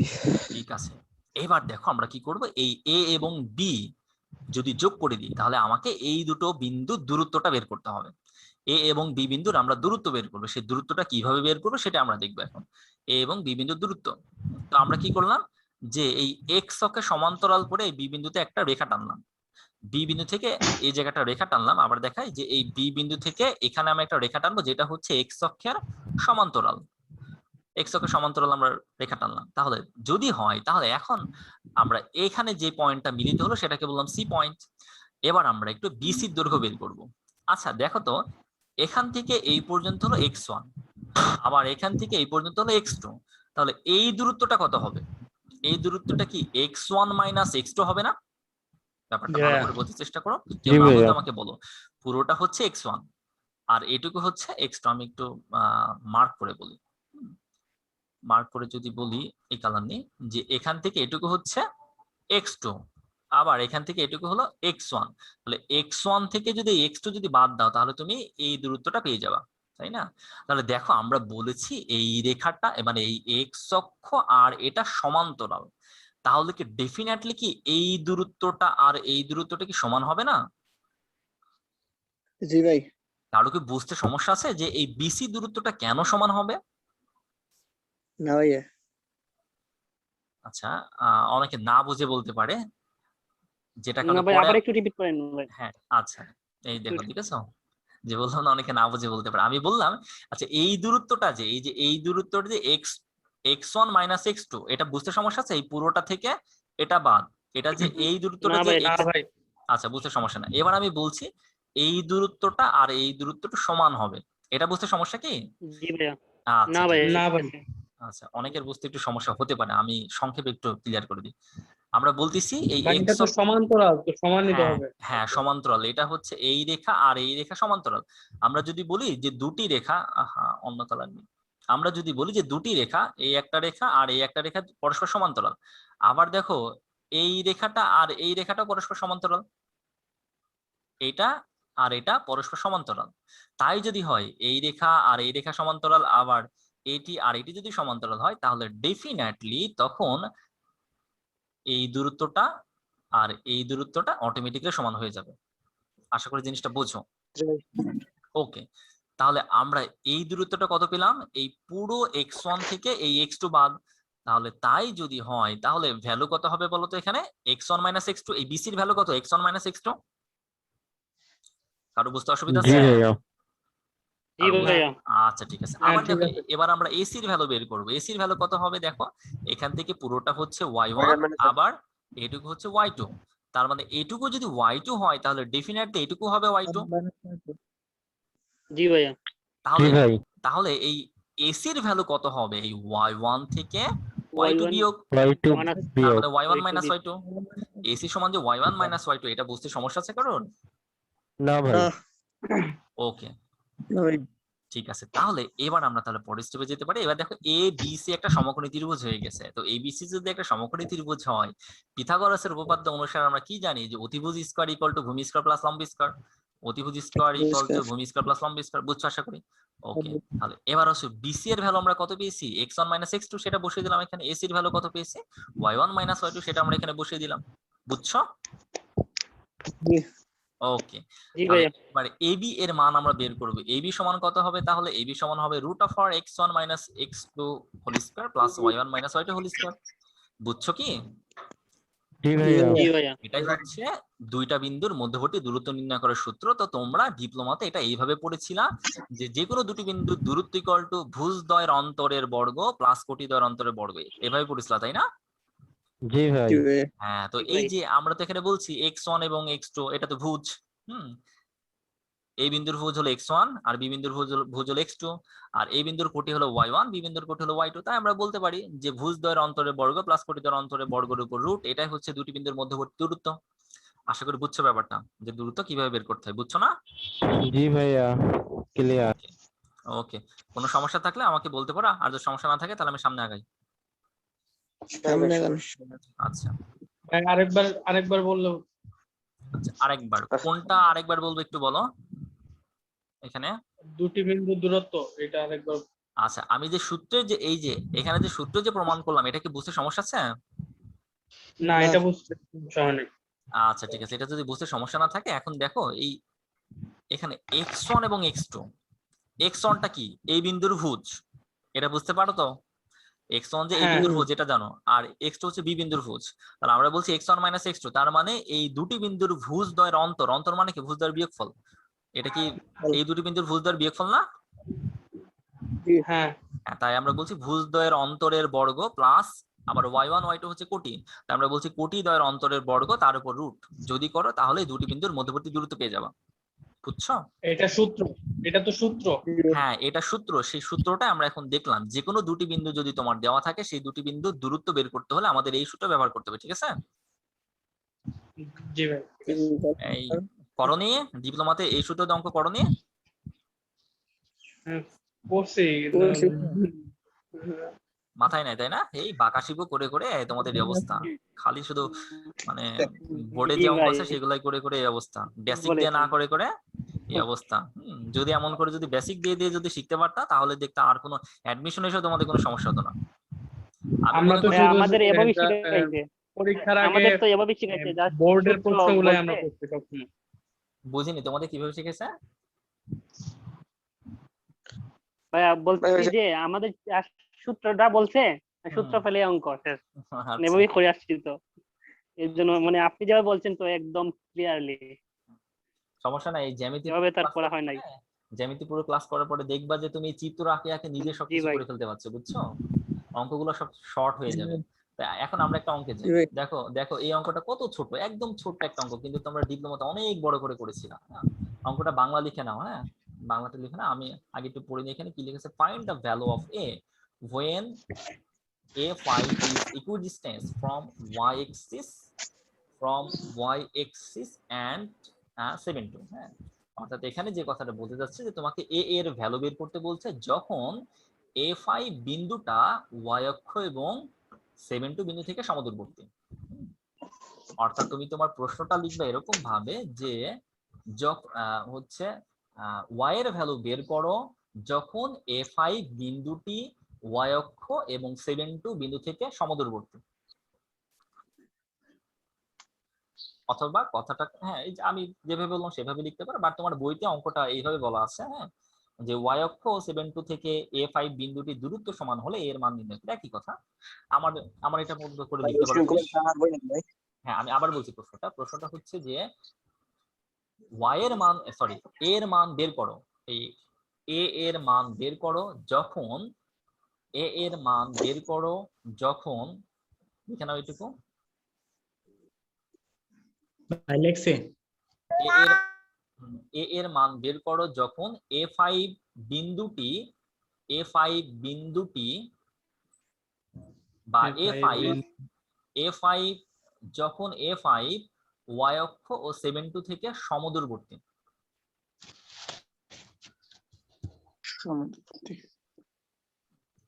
যখন a5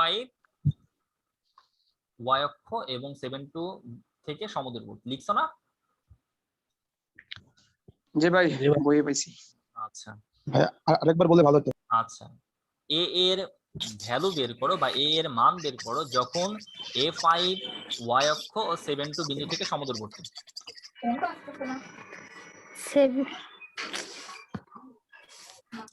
কারো লিখতে সমস্যা আছে এখনো? 7 2 তারপর আল্লাহ, কোন জগতে ছিল? আবার বলছি, a এর ভ্যালু বের করো, যখন a5 y অক্ষ ও 7 2 বিন্দু থেকে সমদূরবর্তী। ঠিক আছে। ওকে, ঠিক আছে। এবার একটু এটা অঙ্কটা করার আগে চিত্র দিয়ে বুঝে অঙ্ক আসলে কি বলতে যাচ্ছে। আমরা একটা x অক্ষ নিলাম এবং y অক্ষ নিলাম। এবার আমরা 7 2 বিন্দুটা চিহ্নিত করব। আচ্ছা, 7 2 বিন্দু যদি চিহ্নিত করতে চাও তাহলে কি করতে হবে?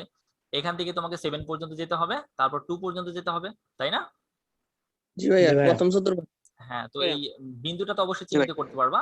এখান থেকে 7 যাবা, 7 যাওয়ার পর 2 তে যেতে হবে। এই বিন্দু চিহ্নিত করতে আশা করি কারো কোনো সমস্যা নাই। কারো সমস্যা আছে কি?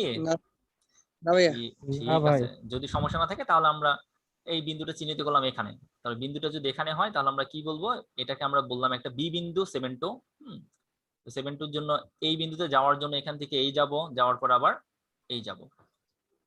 তো এই পর্যন্ত দূরত্ব কত? এই পর্যন্ত দূরত্ব হচ্ছে 7, আর এই পর্যন্ত দূরত্ব হলো 2। ওকে, এবার আমরা এই বিন্দুটা চিহ্নিত করব। তো এই বিন্দু চিহ্নিত করার আগে দেখো যে এই বিন্দুটা আমরা কোথায় নিব। হ্যাঁ, এই বিন্দু চিহ্নিত করতে যে সমস্যা, এর মান তো তুমি জানো না। তো এর মান যেহেতু জানো না, তাহলে তুমি বিন্দুটা বুঝবা কি করে কোথায় অবস্থিত। এই দেখো বি বিন্দুর ক্ষেত্রে 7 আর 2 তুমি মান জানো, তো তুমি কিন্তু খুব সহজেই যে বিন্দুর কাছে পৌঁছাতে পারো। এই 7 যাবো, এই 2 যাবো। বাট সমস্যা হচ্ছে এর মান তো তুমি জানো না। এর মান তুমি যদি না জানো তাহলে এই 5 বিন্দুটা তুমি চিনবা কি করে যে কোথায় আছে? আসলে এটাই তো তোমাকে বের করতে বলেছে।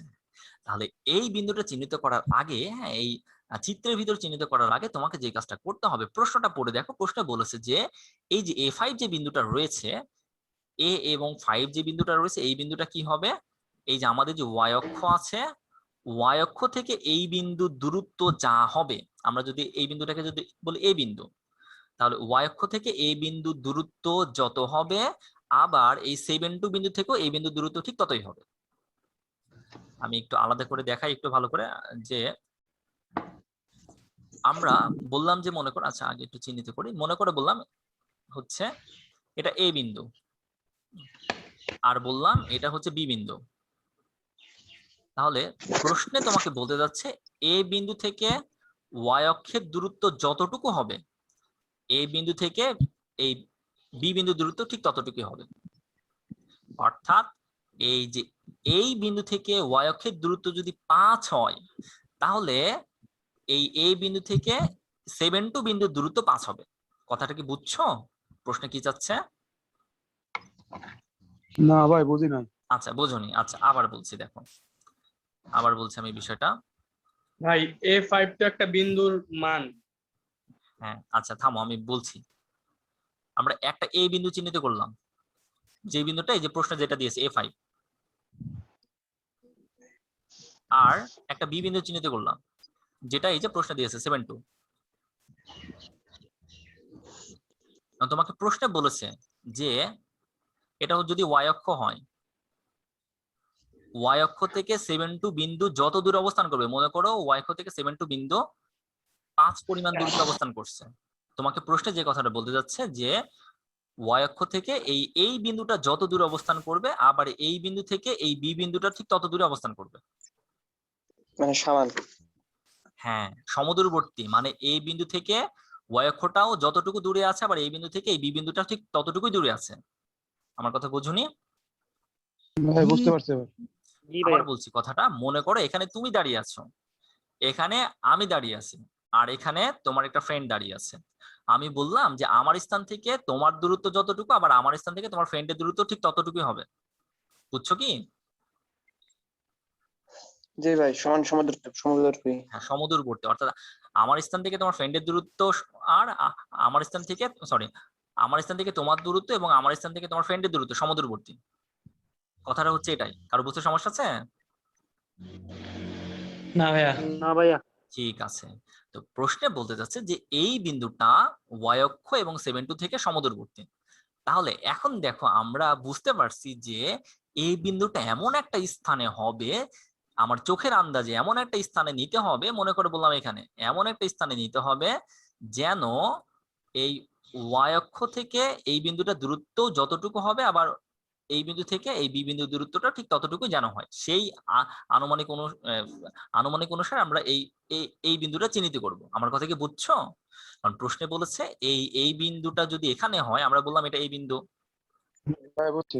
এটা এই বিন্দু, তাহলে এ থেকে y অক্ষের দূরত্ব যা হবে এ থেকে এই দূরত্বটা তাই হবে। তাহলে সেই অনুসারে আমরা একটা আনুমানিক অনুসারে একটা বিন্দু চিহ্নিত করবো। ঠিক আছে? জি ভাইয়া।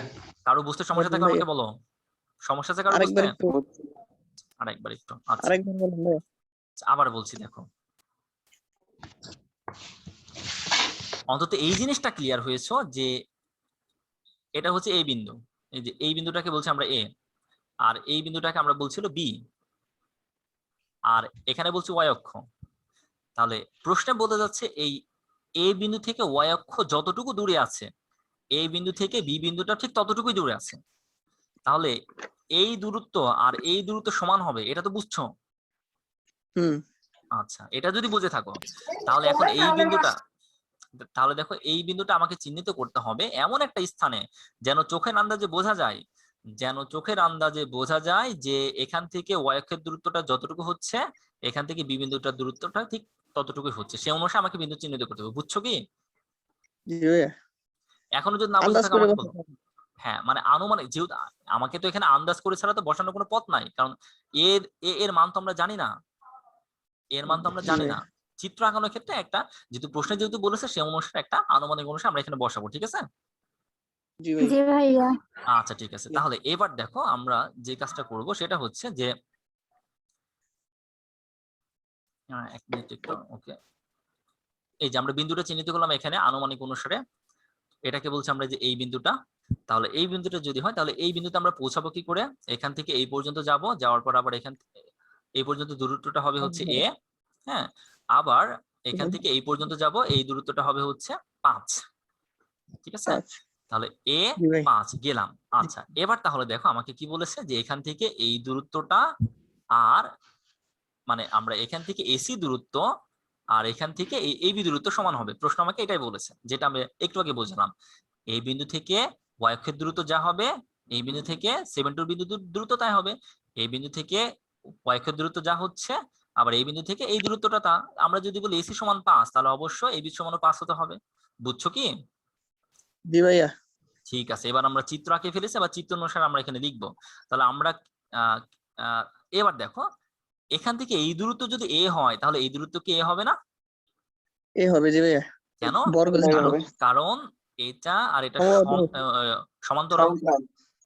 তাহলে অবশ্যই এই দূরত্ব যদি এ হয় তাহলে এসির দূরত্ব এ হবে। কারো বুঝতে অসুবিধা থাকলে আমাকে বলো যে এই দূরত্ব এ হলে এই দূরত্ব এ কিভাবে হলো, আমি বুঝিনি। কারো কি বুঝতে সমস্যা আছে? যে আমরা হ্যাঁ ভাইয়া। বলছি এসি এবং এই দূরত্বটা সমান এ, কারো বুঝতে অসুবিধা নেই তো? না। ঠিক আছে,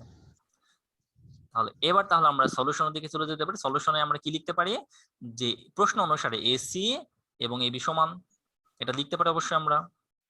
জি ভাইয়া। এবার আমরা উভয় দিকে বর্গ করে দিচ্ছি। উভয় দিকে আমরা বর্গ করে দিলাম। এখন বর্গ না করলে হবে, তুমি ভ্যালু বসানোর পরে লিখলে হবে। আচ্ছা এসি সমান কত? এসি সমান আমরা কত পেয়েছি? এ পাইছি না? এ পাইছি। চিত্রের মধ্যে আমরা এসি সমান পাইছি এ, এর মান বসালাম। এবার এবি মানে কি? দুটি বিন্দুর মধ্যবর্তী দূরত্ব। আচ্ছা দুটি বিন্দুর মধ্যবর্তী দূরত্ব নির্ণয় সূত্র যদি তুমি এখানে লেখো, হ্যাঁ লিখলে পারে কি হতো? লিখলে হতো এখানে রুট অফ আর ভুজদ্বয়ের অন্তরের বর্গ প্লাস কোটিদ্বয়ের অন্তরের বর্গ, এই পুরোটার উপর আবার স্কয়ার। স্কয়ার আর এই রুট কাটাকাটি হয়ে যেত না? ভাই আপনার জি ভাইয়া। কথাটা ভালো শোনা যাচ্ছে না ভাইয়া, ওই যে যারা করে আছে নোট করে আছে তো আননোট করতে বলেন। আচ্ছা এই যারা মিউট আছে তারা একটু আনমিউট করো, হ্যাঁ যখন প্রশ্ন করবে শুধু তখন মাত্র হচ্ছে আমি ভুল বললাম, যারা আনমিউট আছো তারা মিউট করো, যখন প্রশ্ন করবে তখন শুধুমাত্র হচ্ছে আনমিউট করবা। আচ্ছা আমি এখানে আবার বলি কথাটা, যে এখানে আমরা এখন দেখো আমরা এটা একটু পরে যাই। এই কি ব্যাপার, বললে শোনো না কেন? বলছি যে আনমিউট করো, এই হচ্ছে মিউট করে রাখো। আচ্ছা এখন দেখো আমরা এসি এর ভ্যালু লিখবো এখানে। হ্যাঁ এসি এর ভ্যালু লিখবো, আমরা হচ্ছে এ লিখবো। এসি এর ভ্যালু আমি একটু লিখে দেখাই এখানে। এসি এর ভ্যালু কত? এ। তাহলে এসি এর উপর স্কয়ার মানে এর উপর স্কয়ার। ওকে, এখন আমরা এবি এর ভ্যালু লিখবো। এবি মানে কি? এই দুটি বিন্দুর মধ্যবর্তী দূরত্ব। তো দুটি বিন্দুর মধ্যবর্তী দূরত্ব নির্ণয় সূত্র আমরা কি জানি, যে ভুজদ্বয়ের অন্তর মাইনাস কোটিদ্বয়ের অন্তর। এই বিন্দুর ভুজ এ আর বি বিন্দুর ভুজ হচ্ছে 7, তাহলে এ মাইনাস 7 স্কয়ার প্লাস কোটিদ্বয়ের অন্তর। কোটিদ্বয়ের অন্তর কত? এই বিন্দুর কোটি হচ্ছে 5, বি বিন্দুর কোটি হলো 2, তাহলে 5 মাইনাস 2, 5 মাইনাস 2 স্কয়ার।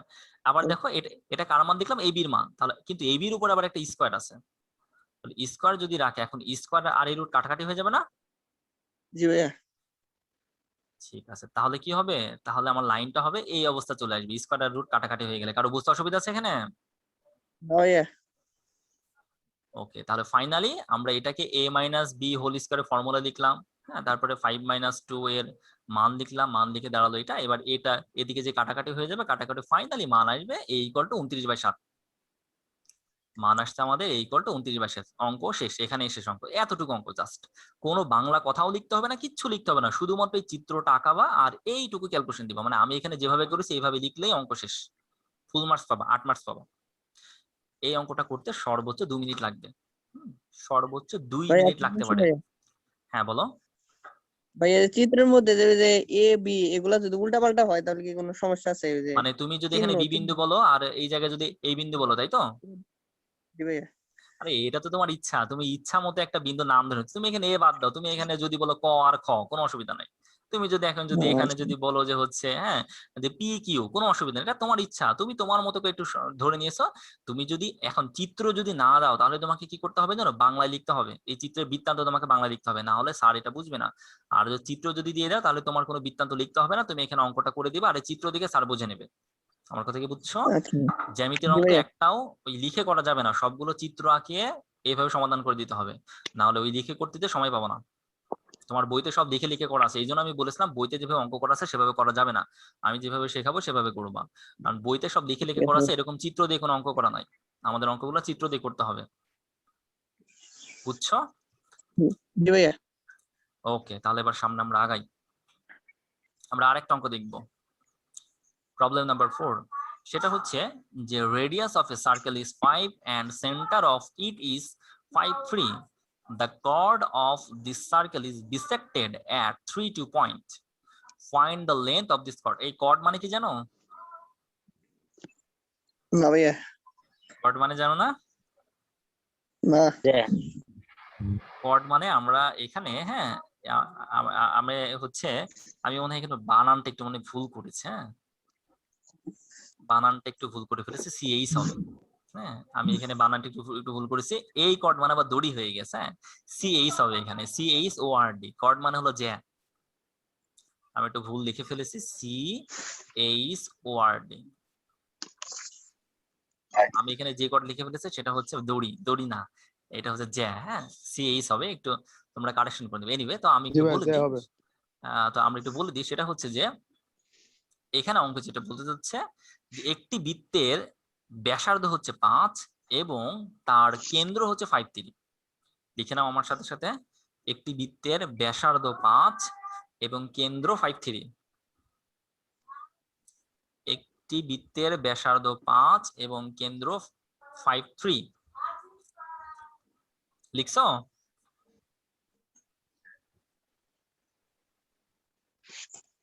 তারপর ভাইয়া আচ্ছা, বলতেছি, দাঁড়াও।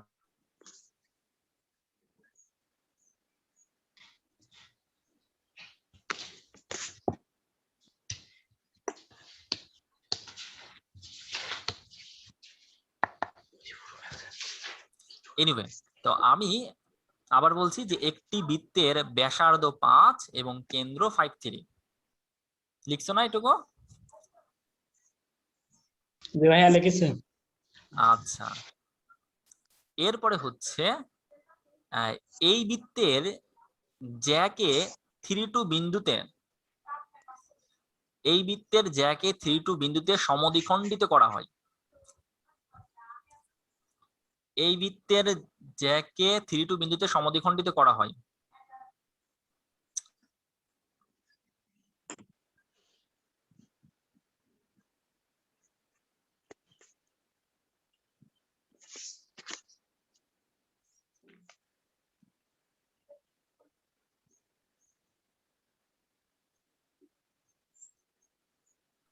লেখা হয়েছে?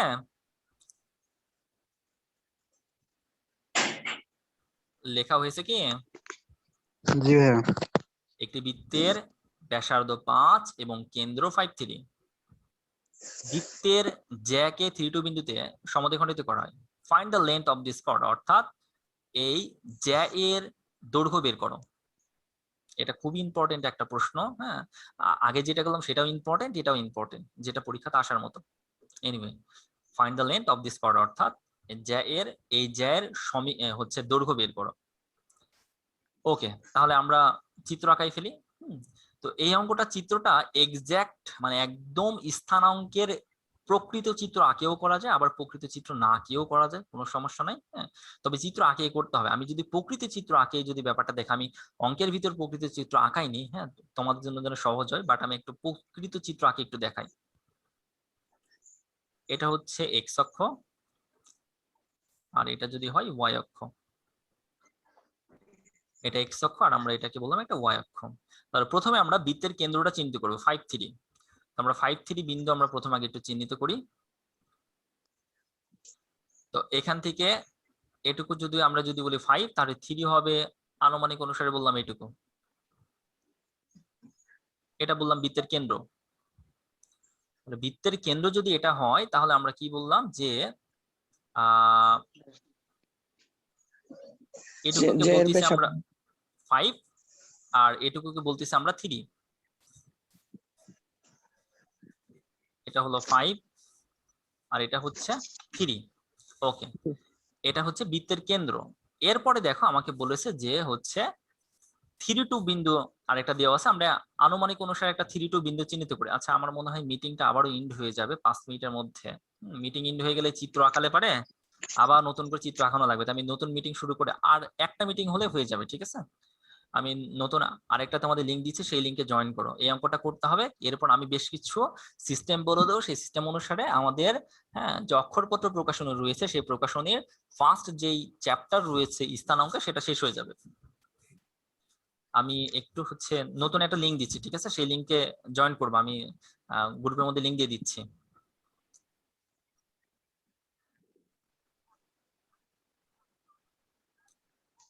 শুনতে পাচ্ছ কি আমার কথা? জি ভাইয়া। আচ্ছা,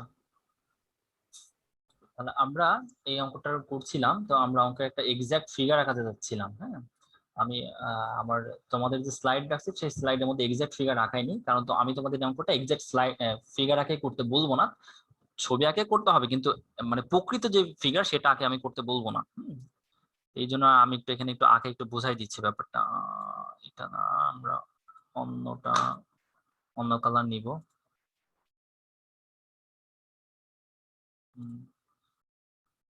এটাকে বললাম একটা এক্স অক্ষ, আর এটাকে বললাম আমরা একটা ওয়াই অক্ষ।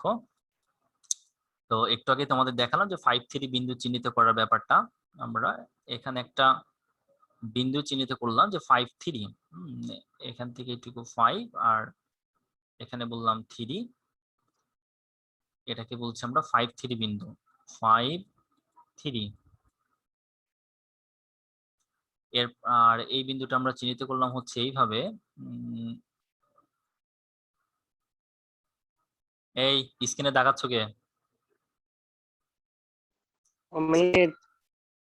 আহা, এই যে কে স্ক্রিনে দাগিয়েছে, তোমার এটা মোছার জন্য আমার এটা মুছে গেল। এই কাজগুলো কেন করো?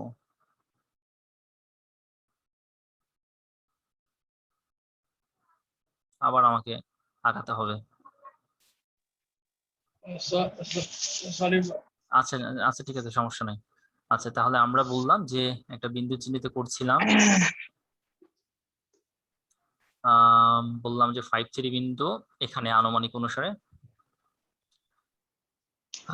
তো 5, 3 বিন্দু যদি এখানে যদি হয় তাহলে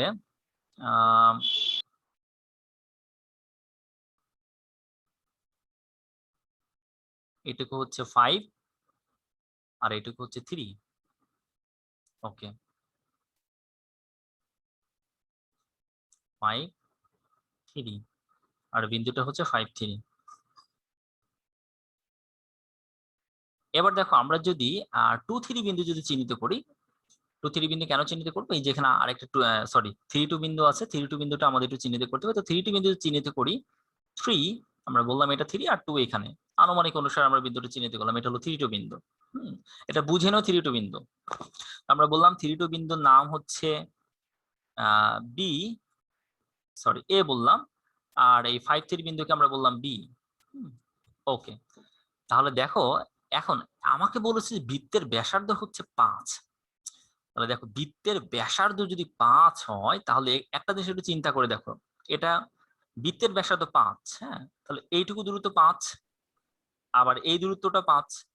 বৃত্তের ব্যাসার্ধ 5 আমরা পরে বলি, আগে দেখো এই দূরত্বটা 5 যদি হয় তাহলে এই দূরত্বটা কি 5 হবে না? কারণ বুঝতে অসুবিধা আছে কি?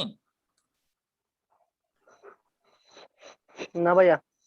যেখান থেকে এই দূরত্বটা যদি 5 হয় তাহলে এই দূরত্বটা তো 5 হবে, কারণ এই রেখা আর এই রেখা সমান্তরাল। কারো বুঝতে সমস্যা নাই তো? হ্যাঁ ভাইয়া। ঠিক আছে।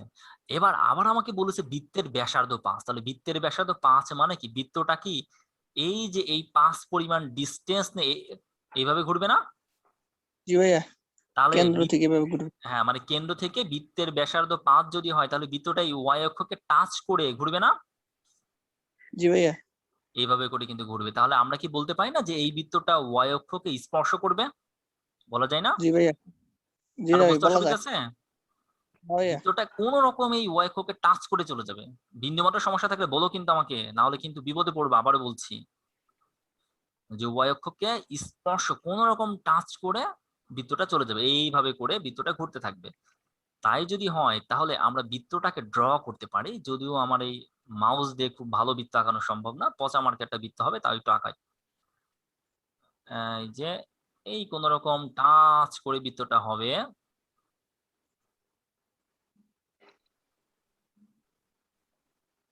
বাহ, সিভিলে পড়ে আর্কিটেক্ট হয়ে গেছে, কি সুন্দর বৃত্ত আঁকাই ফেলেছি। এনিওয়ে, তাহলে দেখো যে বৃত্তটা হবে কিন্তু এরকম, হ্যাঁ, বৃত্তের ফিগারটা। আর 3, 2 বিন্দু কোথায় আছে? 3, 2 বিন্দু যে এখানে আছে। তাহলে 3, 2 বিন্দু যদি এখানে যদি থাকে, আমাকে বলেছে 3, 2 বিন্দুটা কি হবে? এই জ্যা এর মধ্যবিন্দু হবে। তাহলে বৃত্তের জ্যা কোনটা? বৃত্তের জ্যা আশা করি খুব ভালো করে চেনো। এটা যদি একটা বৃত্ত হয় তাহলে বৃত্তের জ্যা আমরা বলি যে এটা একটা জ্যা বৃত্তের, হ্যাঁ, এটা একটা জ্যা, মানে বৃত্তের এই বৃত্তের যে চাপ রয়েছে, বৃত্তের চাপ কোনটা? এই যে এই কালো আকারে যে গোল আকার যে রেখাটা, এটাই হচ্ছে বৃত্তের চাপ। বৃত্তের দুটি বৃত্তের চাপকে যদি আমরা যোগ করি তাহলে যা উৎপন্ন সেটাই জ্যা। এটা একটা জ্যা, হ্যাঁ, এটা একটা জ্যা, এটা একটা জ্যা, এটা একটা জ্যা, এগুলো সবই জ্যা। বৃত্তের জ্যা তো আশা করি চেনো সবাই। যে জি বৃত্তের ভাইয়া। বৃত্তের জ্যা, তো আমরা এই জন্য কিন্তু বলি যে বৃত্তের সব থেকে বড় যে জ্যাটা সেটা হলো বৃত্তের ব্যাস। এটা মনে হয় সেই 9-10-এ পড়েছিল যে দেখাও যে বা প্রমাণ করো যে বৃত্তের বৃহত্তম ব্যাসই বৃত্তের বৃহত্তম জ্যাই ব্যাস। এটার একটা প্রমাণও ছিল, উপপাদ্য ছিল। হ্যাঁ, তাহলে এবার দেখো আরেকটা কথা হচ্ছে যে তাহলে বৃত্তের জ্যা বুঝতে পারছো, তাহলে এখন আমাকে বলেছে যে এই যে 3-2 বিন্দুটা একটা জ্যায়ের মধ্যবিন্দু। আমরা যদি বলি এটা একটা জ্যা, তাহলে জ্যায়ের মধ্যবিন্দু হবে কোথায়? একদম মাঝখানে, যেখানে সেখানে, তাই না? বুঝছো তো ব্যাপারটা? জি ভাইয়া। তাহলে জি এই ভাই। এ বিন্দুটা, এই 3-2 বিন্দু মানে এই বিন্দুটা হবে কি বৃত্তের এমন একটা জ্যা যে জ্যায়ের মধ্যবিন্দু। তাহলে আমাদের জ্যাটা আঁকাতে হবে আনুমানিক অনুসারে এমন ভাবে যেন এই বিন্দুটি যেন মধ্যবিন্দু বোঝা যায়। হ্যাঁ, তাহলে জ্যা জ্যা হতে হবে এটা। বুঝছো কি? ভাই এটা তো চতুর্ভুজের মধ্যবিন্দুতে। চতুর্ভুজের মধ্যবিন্দু হবে কেন? কি কিসের মধ্যে চতুর্ভুজ নিয়ে চলে আসতেছো? আমার কথা হচ্ছে যে এই বিন্দুটা, এই যে 3-2 বিন্দুটা হচ্ছে একটা জ্যায়ের মধ্যবিন্দু, তোমাকে প্রশ্নে বলেই দিয়েছে। মানে জ্যাকে সমদ্বিখণ্ডিত করেছে। সমদ্বিখণ্ডিত করা মানে কি? মাঝখান থেকে কেটে ফেলা। তাহলে এটা এই টোটাল বৃত্তের এটা একটা জ্যা, আমরা বললাম জ্যাটা এমন ভাবে আঁকালাম যেন এই বিন্দুটা এই জ্যায়ের মধ্যবিন্দু হয়। আমি এটাই বলতে যাচ্ছি। বুঝছো কি? জি ভাইয়া বুঝতেছি। জি ভাইয়া। কারো বুঝতে সমস্যা আছে? ভাই আরেকবার। আরেকবার বলতে হবে, তাই না? আচ্ছা, আমি বলতে চাচ্ছি যে হচ্ছে তোমার এটাকে আমরা বলছি এই বিন্দু। আমার চিত্রটা এখনো ভালো হয়নি, এটাকে বলছি আমরা এই বিন্দু। এই বিন্দু কোনটা? এই যে 3-2। প্রশ্নে বলেছে 3-2 বিন্দুটা একটা জ্যাকে মাঝখান থেকে কেটে ফেলবে বা বিসেক্ট করবে বা হচ্ছে সমদ্বিখণ্ডিত করবে। সমদ্বিখণ্ডিত করা মানে মাঝখান থেকে কেটে ফেলা, বা হচ্ছে মধ্যবিন্দু যেটা সেটা হলো সমদ্বিখণ্ডক পয়েন্ট। তাহলে এ বিন্দুটা যদি 3-2 বিন্দু হয় তাহলে আমার বৃত্তের এমন একটা জ্যা হতে হবে যেই জ্যায়ের মধ্যবিন্দুটা হবে এ। আর সেটা যদি হতে হয় তাহলে জ্যাটা আমাকে এমন ভাবে আঁকাতে হবে, এটা একটা জ্যা যদি বলি তাহলে জ্যায়ের মধ্যবিন্দু এটা। আমরা কিন্তু চোখের আন্দাজে বুঝতে পারছি হ্যাঁ এটা মধ্যবিন্দু। আমি বলছি এমন ভাবে জ্যাটা আঁকাও যেন এই বিন্দুটা যেন ওই জ্যায়ের মধ্যবিন্দু হয়। বুঝছো কি? বুঝছি। কারো কি প্রশ্ন আছে এটাতে? না ভাইয়া বুঝছি। আমি এটা মানে এক্সাক্ট চিত্র আঁকি, আমি তোমাদের অঙ্কটা করতে বলবো না, তবে একটা চিত্র আঁকাতে হবে। এক্সাক্ট না, এমনি সিম্পল একটা চিত্র আঁকাতে হবে, কারণ এক্সাক্ট চিত্র আঁকাতে গেলে অনেকে গুলিয়ে ফেলবা এই অঙ্কটার ক্ষেত্রে। হ্যাঁ, বাট তারপর আমি একটু এক্সাক্ট চিত্রটা আঁকে একটা ব্যাপার বোঝাচ্ছি আর কি তোমাদের। তো ঠিক আছে, তাহলে পেয়েছো। এবার এবার আরেকটা কথা একটু এখানে আসবে, সেটা ছোটবেলায় শিখেছিলা, মানে খুবই ইম্পর্টেন্ট একটা প্রশ্ন ছিল তোমাদের, বলতে পারো যে যখন 9-10-এ ছিলা, এটা যদি একটা বৃত্ত হয়, হ্যাঁ, তো বৃত্তের আমরা যদি একটা জ্যা বলি, এটাকে যদি বলি বৃত্তের জ্যা, ছোটবেলায় একটা পড়া পড়েছিল তোমরা, সেটা হচ্ছে যে বৃত্তের জ্যা হতে, বৃত্তের কেন্দ্র হতে যে কোনো জ্যায়ের উপর অঙ্কিত লম্ব উক্ত জ্যাকে সমদ্বিখণ্ডিত করে। যে একটা উপপাদ্য পড়েছিলা, বৃত্তের কেন্দ্র হতে, বুঝিনি কি হচ্ছে? ক্লাস 10 ছিল। হ্যাঁ, ক্লাস 10-এ ছিল যে বৃত্তের কেন্দ্র হতে যে কোনো জ্যা এর উপর যদি লম্ব টানা যায় ওই লম্ব জ্যাকে সমান ভাগে ভাগ করে ফেলবে। উপপাদ্যটার বইয়ের ভাষার কথাটা ছিল এরকম: বৃত্তের কেন্দ্র হতে কোনো জ্যা এর উপর অঙ্কিত লম্ব উক্ত জ্যাকে সমদ্বিখণ্ডিত করে। কিন্তু এর মূল যে কথা সেটা হচ্ছে এটাই যে যদি তুমি একটা বৃত্তের কেন্দ্র থেকে যদি কোনো একটা জ্যা এর উপর যদি একটা লম্ব টানো, 90 ডিগ্রি অ্যাঙ্গেলে যদি একটা লম্ব টানো, তাহলে এই লম্বটা কি করবে? এই জ্যাকে সমান ভাগে ভাগ করে ফেলবে। মনে করো আমরা বললাম যে এখানে যে জ্যাটা রয়েছে, এই জ্যা এর দৈর্ঘ্য হলো 6 মিটার। আমরা এই লাল কালারের জ্যাটাকে বললাম 6 মিটার। তাহলে এখন কেন্দ্র হতে এই জ্যা এর উপর যদি একটা লম্ব টানা যায়, এই লম্বটা কি করবে জানো? এই এখান থেকে এদিকে 3 মিটার এদিকে 3 মিটার ভাগ করে ফেলবে, অর্থাৎ মাঝখান থেকে কেটে ফেলবে। এটাই হচ্ছে উপপাদ্যের মূল কথা। বুঝুনি আমার কথা? বুঝছো ভাইয়া? এটা হচ্ছে জি তোমাদের ভাইয়া।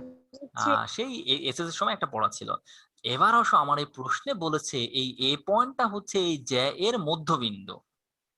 এখন আমি যদি উল্টা করে যদি বলি একটা কথা, অঙ্কে যাওয়ার আগে, অঙ্কে গেলে পরে গুলাই ফেলতে পারো, আমরা যদি উল্টা করে যদি একটা কথা বলি, সেটা কি? সেটা হচ্ছে একটা বৃত্ত আঁকালাম আমরা, বৃত্ত আঁকিয়ে বললাম যে হচ্ছে এই মনে করে একটা জ্যা আছে, তো এই জ্যার একটা মধ্যবিন্দু দেওয়া আছে তোমার, আর এটা মনে করো কেন্দ্র। হ্যাঁ, এখন আমি যদি উল্টা যদি বলি, আমরা বললাম যে বৃত্তের কেন্দ্র হতে জ্যা এর উপর যদি একটা লম্ব টানা যায়, ওই লম্ব কি করবে? জ্যাকে সমান ভাগে ভাগ করে ফেলবে। আচ্ছা, তাহলে এখন কথা হচ্ছে যদি এটা যদি এই জ্যা এর মধ্যবিন্দু যদি হয়, আমার প্রশ্ন তোমার কাছে যে তাহলে এখান থেকে এই দূরত্বটা যদি 3 হয়, তাহলে এই দূরত্বটা কি 3 হবে না? জি ভাইয়া 3 হবে, আচ্ছা, কারণ এটা হলো যেহেতু লম্ব। মধ্যবিন্দু। না, কারণ হচ্ছে এটা হচ্ছে মধ্যবিন্দু। কারণ কি? কারণ আমরা বলছি এটা হচ্ছে মধ্যবিন্দু।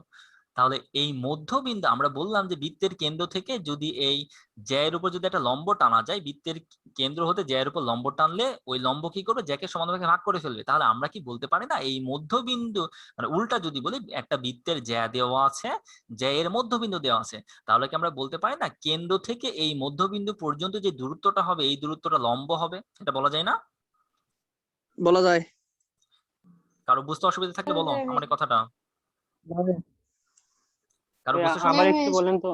আবার বলবো তাই না? আচ্ছা ঠিক আছে, আবার বলছি।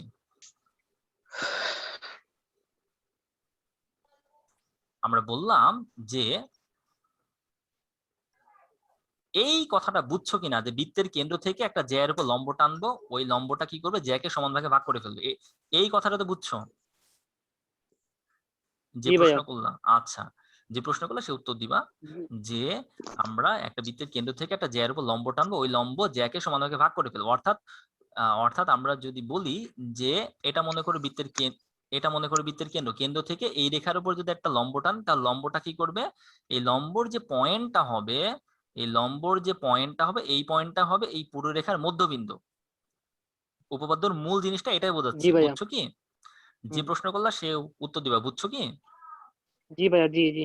আচ্ছা, তাহলে এখন আমরা বলছি এই জ্যায়ের একটা মধ্যবিন্দু দেওয়া আছে, তাহলে মধ্যবিন্দু থেকে কেন্দ্র পর্যন্ত যদি তুমি মধ্যবিন্দু থেকে আহ কেন্দ্র পর্যন্ত, এক মিনিট একটু, মধ্যবিন্দু থেকে কেন্দ্র পর্যন্ত যদি একটা রেখা টানো, তাহলে সেই রেখাটা কি লম্ব হবে না? জি ভাইয়া।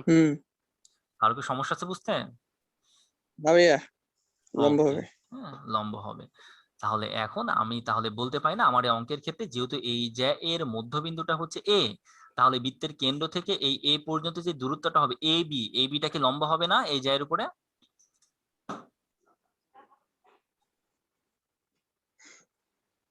কারো বুঝতে অসুবিধা আছে? জি ভাইয়া। কারো বুঝতে কি সমস্যা ভাই আছে? আরেকবার একটু বলেন, আরেকবার বুঝিনি। একটু বলেন। বুঝলাম না কি বললেন। আচ্ছা আবার বলছি, আমার এখানকার কথাটা কি বুঝছো? জি ভাই এইখানটা একটু বুঝছি।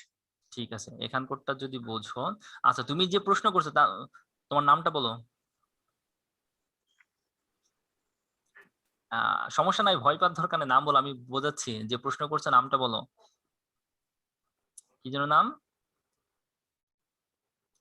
আল্লাহ, হারাই গেলে কেন? হারাই গেছে ভাইয়া। এই আল্লাহ, এটা একটা কথা? নাম বললে লজ্জা কিসের? বলো, সমস্যা না, আমি তোমার প্রশ্ন উত্তর দিচ্ছি। এই নাবিল আছো লাইনে? এই নাবিল আছো কি?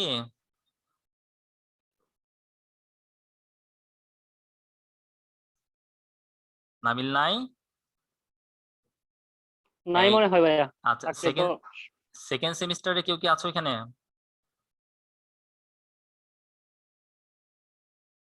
যারা সেকেন্ড সেমিস্টার বা থার্ড সেমিস্টারে কেউ কি আছো? নাই ভাইয়া। না ভাইয়া। এতক্ষণ ছিল। হ্যাঁ, এই জন্য আমি আসলে সেকেন্ড সেমিস্টার যারা থার্ড সেমিস্টার তাদের আমি ক্লাস অ্যাটেন্ড করতে চেয়েছিলাম না, কারণ তারা বুঝবে না মাঝখান থেকে। আমার কষ্ট সব থেকে পরের কথা, তোমাদের আর কি অনেক পিছিয়ে যাওয়া, তোমাদের ক্ষতি হবে, কারণ তারা বুঝবে না, প্রশ্ন করবে, তাদের প্রশ্ন উত্তর দিতে গেলে অনেক টাইম লেগে যাবে, বুঝছো? জি আচ্ছা, এই যে ভাইয়া। এখন যারা উপস্থিত আছো, আমি যে কথাটা বললাম যে হচ্ছে আহ এখান থেকে এই দূরত্বটা যে লম্ব হবে, কারো বুঝতে অসুবিধা আছে? না ভাইয়া। না ভাই। বোঝা গেছে, না যে ভাইয়া, ছেলেটা ছিল সেই ঠিক ছেলেটা আছে। সেকেন্ড সেমিস্টারে, ওই ছেলেটা সেকেন্ড সেমিস্টারে ছিল। তো এই জন্য আর কি তোমাদের যদি পরিচিত যদি কেউ যদি দেখো যে হচ্ছে এই মিটিং এ কোনো সেকেন্ড সেমিস্টার কেউ আছে, আগে তাদেরকে হচ্ছে বের করে দিবা, হ্যাঁ, বা আমাকে জানাবা যে ভাইয়া সেকেন্ড সেমিস্টার কেউ আছে, সেকেন্ড সেমিস্টার কাউকে অ্যালাউ করা যাবে না, তারা বুঝবে না, শুধু প্রশ্ন করবে। এনিওয়ে, কারো বুঝতে তো অসুবিধা নাই যে এটা লম্ব কেন হলো, এবি যে লম্ব এই জায়ের উপরে, বুঝতে অসুবিধা আছে? না ভাইয়া। ঠিক না আছে, ভাইয়া। তাহলে এখন আসো আমরা এবার এই ভাই জায়ের প্রশ্ন করলে কি বোঝা যাবে যে সেকেন্ড সেমিস্টারের? না, প্রশ্ন করলে বোঝা যাবে যে সেকেন্ড সেমিস্টার, সেটা আমি বলছি না, হ্যাঁ, বাট আমার কাছে ওই ছেলেটা মানে যে হচ্ছে প্রশ্ন করছিল, হ্যাঁ, আমার কাছে মনে হচ্ছিল যে কেন এই সিম্পল জিনিসটা বুঝতে পারছে না, হয় সে কি সেকেন্ড সেমিস্টারে কিনা, বাট আমি একটু আগে একটু ফলো করেছি, হ্যাঁ, কারণ মনে করে এই যে তোমরা এখানে কেউ যদি আনমিউট অবস্থায় যদি কথা বলো, আমার এখানে কিন্তু নোটিফিকেশন আসে, হ্যাঁ, তো নোটিফিকেশন থেকে কিন্তু দেখা যায় যে কে আমাকে প্রশ্ন করতেছে। তো আমি একটা ছেলেকে আমি চিনি যে হলো সেকেন্ড সেমিস্টারে, হ্যাঁ, তো তো আমার কাছে মনে হলো যে সে বারবার প্রশ্ন করতেছে, এই জন্য আমি আর কি নামটা বলতে বললাম যে তুমি সেকেন্ড সেমিস্টার, আমি পুরোপুরি শিওর না, নামটা বলতে বললাম। তোমরা যারা আছো তোমাকে 100টা আমাকে প্রশ্ন করো, আমি 100টা প্রশ্ন উত্তর দিব, বাট সেকেন্ড সেমিস্টারে কেউ যদি থাকো তাদেরকে আমি অ্যালাউ করতে মানা করেছি এই জন্য, কারণ তারা প্রশ্ন করবে, কারণ তোমরা কোথায় সপ্তম সেমিস্টার এগুলো করে আসছো, কিন্তু ওরা এখন এগুলো করেনি, যেহেতু করেনি ওদের বুঝতে অনেক সমস্যা হবে, মানে ওদের একদম জিরো লেভেল থেকে বোঝাতে হবে। আমি যদিও জিরো লেভেল থেকে করাচ্ছি, কিন্তু তারপরেও ওদের জন্য আরো অনেক ডিটেলস বুঝিয়ে তারপর করাতে হবে। আমার কথা কি বুঝছো? এই জন্য আর কি বলছি। এই জি ভাইয়া। আচ্ছা, তোমরা যারা উপস্থিত আছো তোমরা সেকেন্ড সেমিস্টারে যেরকম প্রশ্ন থাকার কথা তার থেকে আরো আরো মানে ইজি প্রশ্ন করো, কোনো অসুবিধা নেই, আমি উত্তর দিব। এনিওয়ে, তাহলে ঠিক আছে, তাহলে এখন আমরা এখানে যেই কথাটা বলতে যাচ্ছিলাম সেটা হচ্ছে যে দেখো যে আমরা একটা নাম দিই এখানে, এটাকে নাম দিয়ে হচ্ছে এটা সি, এটাকে আমরা একটা নাম দিচ্ছি সি, এটাকে বললাম সি এবং ডি, তাহলে ভাইটা মিউট করতে বলেন ভাইয়া। আচ্ছা ঠিক আছে, মিউট করতে বলতেছি, ঠিক আছে। তাহলে দেখো আমরা এখানে বলতেছি যে হচ্ছে এই জ্যা এর নাম আমরা দিলাম সিডি, হ্যাঁ, সিডি আমরা বললাম এটা হলো একটা জ্যা, তাহলে সিডির উপরে এই বিটা হচ্ছে লম্ব। তাহলে এখন আমাকে বলো তো এই বিসি এর ভ্যালু কি 5 হবে না? বিসি এর ভ্যালু কি 5 হবে না? জি ভাই। কেন 5 হবে? কারণ এটা হলো একটা এটা ব্যাসার্ধ। ব্যাসার্ধ না। তার ব্যাসার্ধ যে হ্যাঁ, কারণ এটা ব্যাসার্ধের মান হচ্ছে একই ব্যাসার্ধ, হবে। কারণ এটা হচ্ছে ব্যাসার্ধ, ব্যাসার্ধ যেহেতু 5 তাই এটা হবে ব্যাসার্ধ। তাহলে এখন আমাকে বলো তো এই এবি যদি লম্ব হয় আর বিসি যদি ব্যাসার্ধ হয়, হ্যাঁ, এই এবি যদি লম্ব হয় তাহলে এই যে ত্রিভুজটা হলো এ বিসি, এটা কি সমকোণী ত্রিভুজ হবে না? জি ভাই। আচ্ছা, সমকোণী ত্রিভুজ হলে এটা কি অতিভুজ? এবিটা হচ্ছে লম্ব, এবি যদি লম্ব হয়, হ্যাঁ, আর এটা হচ্ছে সি, তাহলে কি হলো দেখো তো এই বিসিটা কি অতিভুজ হলো, অতিভুজের ভ্যালু কত দিয়ে আছে? 5 দিয়ে আছে অতিভুজের ভ্যালু। এবারে এ এবং বি বিন্দুর দূরত্ব বের করতে পারবো না, এই বিন্দুটা কত দিয়ে আছে? এই বিন্দু দিয়ে আছে 3 2, তাহলে 3 এবং 2 এই দুটি বিন্দু দূরত্ব বের করতে পারবো না, এই বি এর দৈর্ঘ্য তোমরা বের করতে পারবে না? জি ভাইয়া। বারো ভাই। আর যাই হোক, পারবা না এমন কেউ কি আছো? সূত্রটা প্রয়োগ করলে তো হয়ে যাবে। হ্যাঁ, ওই সূত্র প্রয়োগ করলে হয়ে যাচ্ছে, হ্যাঁ, এ বি এর দূরত্ব বের করে সূত্র প্রয়োগ করলে হয়ে যাচ্ছে। তাহলে এ বি এর দূরত্ব তুমি বের করতে পারবা, আবার বিসি এর দৈর্ঘ্য দেওয়া আছে 5, এখন তুমি এসি এর দৈর্ঘ্য বের করতে পারবা না পিথাগোরাস উপপাদ্য সূত্র ইউজ করে? পারবো। আর এসি এর দৈর্ঘ্য যদি বের করতে পারো, তোমাকে প্রশ্নে চেয়েছে এই পুরো সিডি এর মানে সিডি এর মান চেয়েছে, অর্থাৎ তোমার কাছে জ্যা এর মান চেয়েছে, তাহলে 2 দিয়ে গুণ করতে হবে। হ্যাঁ, এই যে সি এ তুমি পেয়ে যাচ্ছ এই জায়গা থেকে, আর সি এ কে যদি 2 দ্বারা গুণ করো তাহলে পুরো তুমি সিডি পেয়ে যাবা, কারণ এ হচ্ছে মধ্যবিন্দু। বুঝছো কি? জি ভাইয়া। জি ভাই বুঝছি, একদম কনসেপ্ট ক্লিয়ার। কারো বুঝতে কি সমস্যা আছে? না ভাইয়া। আচ্ছা, এই অঙ্কটা আমার আরো অনেক আগে শেষ হয়ে যেত। আমার কাছে মনে হচ্ছে যে ছেলেটা বারবার প্রশ্ন করছিল ওটা সেকেন্ড সেমিস্টারে কেউ, হ্যাঁ, এই জন্য আর কি অনেক বেশি সময় লেগেছে। আসলে আমাকে কেউ যদি প্রশ্ন করে আমি উত্তর না দিয়ে আগাতে পারি না, এটা আমার নিজের কাছে খারাপ লাগে। তো আশা করি অঙ্কটা নিজেই করে নিতে পারবা, হ্যাঁ। তো আচ্ছা, আমার এই কথাতে আবার কেউ আবার ভয় পেয়ে প্রশ্ন করা বন্ধ করে দিও না, আমি বলছি তো যে তুমি যত প্রশ্ন করো আমি তত প্রশ্নের উত্তর দিব। তো এবার আসো আমরা এক্সাক্ট চিত্র আঁকাতে গেলে অনেক কিছু ঝামেলা পোহাতে হয়, হ্যাঁ, এই অঙ্কটা ক্ষেত্রে। তবে তুমি যদি এক্সাক্ট চিত্র আঁকাতে পারো কোনো অসুবিধা নেই, এই যে আমি যেভাবে করে বললাম, হ্যাঁ। আর যদি এক্সাক্ট চিত্র না আঁকাও আমি কিন্তু এটা মুছে দিব, এখন, হ্যাঁ, কেউ স্ক্রিনশট তুলে নিয়ে রাখতে পারো, এটা স্ক্রিনশট তুলে নিয়ে রাখো, কারণ আমি এটা মুছে দেবো এখন। ভাইয়া রেকর্ডিং তো দিয়ে দিবেন, তাহলে ওখান থেকে নিব হ্যাঁ, স্ক্রিনশট দিয়ে। ওই জায়গা থেকে নিয়ে নিতে পারো, সমস্যা নেই। এবার আসো আমরা তাহলে এই অঙ্কটা আমরা কিভাবে সমাধান করেছি দেখি যে সলিউশন। আমরা একটা বৃত্ত নিলাম, হ্যাঁ, যে এক্সাক্ট চিত্র না আঁকে জাস্ট তুমি একটা বৃত্ত আঁকাবা, বৃত্ত আঁকে একটা কেন্দ্র চিহ্নিত করো, মানে একদম স্থানাঙ্ক অনুসারে আঁকাতে হবে এমন কোনো কথা নাই, তুমি এমনি সিম্পলি ভাবে আঁকাতে পারো, কিন্তু চিত্র আঁকাতে হবে। আমরা একটা কেন্দ্র নিলাম, এক্স অক্ষ ওয়াই অক্ষ না নিয়ে আমরা আনুমানিক অনুসারে বললাম এটা কেন্দ্র, কেন্দ্রের স্থানাঙ্ককে আমরা বললাম ও, এবং বিন্দু হচ্ছে 5, 3। হ্যাঁ, আসলে কথা কি বলবো যে সবাই মিউট অবস্থায় আছে, কিন্তু আমি আসলে আমার এখানে আমার পরিবার থাকে, তো আমার মা, হ্যাঁ, বোন সবাই থাকে, হ্যাঁ, তো তারা আর কি পাশে কথা বলতেছে, তো সেই কথাগুলো শুনছে, আমি বারবার মানা করতেছে, তাও কথা বলতেছে। এনিওয়ে, তো যাই হোক আর কি। তো এখন দেখো, এখানে হচ্ছে আমরা বললাম যে একটা বিন্দু চিহ্নিত করলাম 5, 3, এটাকে আমরা বলছি কেন্দ্র। স্থানাঙ্ক অনুসারে না চিহ্নিত করলে কোনো সমস্যা নাই। এবার আমরা একটা কি বললাম, একটা ব্যাসার্ধ চিহ্নিত করি, সরি, একটা বিন্দু, এটা হচ্ছে ব্যাসার্ধ, তো বললাম এটা হচ্ছে 5। হ্যাঁ, এবার আমরা একটা জ্যা চিহ্নিত করলাম, আনুমানিক অনুসারে তুমি জ্যা চিহ্নিত করো, কোনো অসুবিধা নাই। হ্যাঁ, আমরা একটা জ্যা চিহ্নিত করলাম, সেই জ্যাটাকে বলছি এবি। তো এবি এর দৈর্ঘ্য আমাকে বের করতে হবে, যেহেতু বলেছে জ্যা এর দৈর্ঘ্য বের করতে। তো আবার প্রশ্ন দেওয়া আছে জ্যা এর মধ্যবিন্দু হলো 3, 2, তো আমরা মধ্যবিন্দু 3, 2 চিহ্নিত করলাম, করে আমরা এই দুটো রেখা যোগ করলাম, আর এটা ডেফিনেটলি লম্ব হবে উপপাদ্য অনুসারে, যেটা আমরা বললাম একটু আগে। তাহলে দেখো যে ও এ সি এটা কিন্তু একটা সমকোণী ত্রিভুজ হয়ে গেল। যদি সমকোণী ত্রিভুজ হয় তাহলে পিথাগোরাসের উপপাদ্য অনুসারে কি হচ্ছে বলতো, O A square equal to AC square plus OC square. আশা করি বুঝছো। তাহলে এখন আসলে আমরা ভ্যালুগুলো লিখি, ও এর ভ্যালু হচ্ছে 5। হ্যাঁ, এবার এসি এর ভ্যালুটা আমাকে বের করতে হবে, আর ওসি স্কয়ারের ভ্যালু এই যে দুটি বিন্দুর মধ্যবর্তী দূরত্ব নির্ণয়ের সূত্র ব্যবহার করলে হয়ে যাচ্ছে। স্কয়ার ছিল, স্কয়ারের রুট কাটাকাটি হয়ে গেছে, ভুজ দ্বারা অন্তর প্লাস ভুজ দ্বারা অন্তরের বর্গ প্লাস কোটি দ্বারা অন্তরের বর্গ। এনিওয়ে, তো এই জায়গা থেকে তুমি এসি এর ভ্যালুটা পেয়ে গেলে, এখন কি হচ্ছে, তোমাকে এবি এর ভ্যালু বের করতে হবে। এবি এর ভ্যালু বের করার জন্য এসি কে 2 দ্বারা গুণ করতে হবে, গুণ করলে পেয়ে যাচ্ছ। কারো বুঝতে অসুবিধা আছে? না ভাই।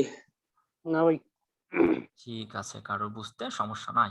ওকে, এবার আসো আমাদের আজকের ক্লাসের স্লাইড গুলো শেষ, কিন্তু আরো বেশ কিছু অঙ্ক আছে যেগুলো আমি করাবো না, কিন্তু মুখে কয়েকটা জিনিস বলে দিব। আমি অঙ্কের পিকচার যখন দিয়ে দেবো তোমাকে নিজে ওগুলো সলিউশন করতে হবে, ঠিক আছে? এই যে AB equal to 2x AC, এটা কোথা থেকে আসলো? আচ্ছা, এটা কোথা থেকে আসলো? আচ্ছা, বোঝোনি, তাহলে আবার বোঝাচ্ছি। দেখো, এই যে সি বিন্দুটা কি, সি বিন্দুটা হচ্ছে এই এবি জ্যা এর মধ্যবিন্দু, এটা তো বুঝছো? জি সি বিন্দু যদি হচ্ছে এই এবি জ্যা এর মধ্যবিন্দু যদি হয়, তুমি এখানে বের করেছো কি এসি, এসি পাইছো না? জি ভাইয়া। আচ্ছা, তাহলে এবি সমান কি হবে? এসি কে 2 দ্বারা গুণ করলে তো এবি পাবা। এটা কি বুঝতে অসুবিধা? ভাইয়া ঠিক আছে, বুঝছো? কিন্তু এক্সট্রা কি? এটা এক্স না, এটা গুণ, এক্স না, এটা গুণ। এটা গুণ ও দিয়েছি। আচ্ছা, ঠিক আছে ভাইয়া, ঠিক আচ্ছা আছে। আচ্ছা আচ্ছা, এবার আমি কিছু কথা বলে দিই যেগুলো তোমাদের খাতা একটু কষ্ট করে লিখে নিবা। আরো বেশ কিছু অঙ্ক রয়েছে যেগুলো আমি করাবো না, হ্যাঁ, তোমাকে নিজে করে নিতে হবে। সেটা কি, সেটা হচ্ছে যে আমি একটু বলে দিই, বেশ কিছু শর্ত আর কি, সামান্তরিকের শর্ত, খাতা একটু লিখে নাও। সামান্তরিকের শর্ত, সামান্তরিকের শর্ত হচ্ছে বিপরীত বাহুগুলো সমান হবে, বিপরীত বাহুগুলো সমান হবে এবং কর্ণদ্বয় অসমান হবে। খাতায় লিখে নাও, বিপরীত বাহুগুলো সমান হবে এবং কর্ণদ্বয় অসমান হবে। এটা হচ্ছে সামান্তরিকের শর্ত। এরপরে রম্বসের শর্ত হচ্ছে, আরেকবার বলবেন? আবার বলছি, বিপরীত সামান্তরিকের শর্ত হচ্ছে বিপরীত বাহুগুলো সমান হবে, বিপরীত বাহুগুলো সমান হবে এবং কর্ণদ্বয় অসমান হবে।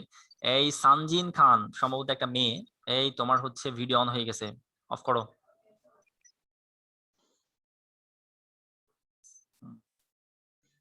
সামান্তরিকের শর্ত হচ্ছে বিপরীত বাহুগুলো সমান, সরি, হ্যাঁ, বিপরীত বাহুগুলো সমান হবে এবং কর্ণদ্বয় অসমান হবে।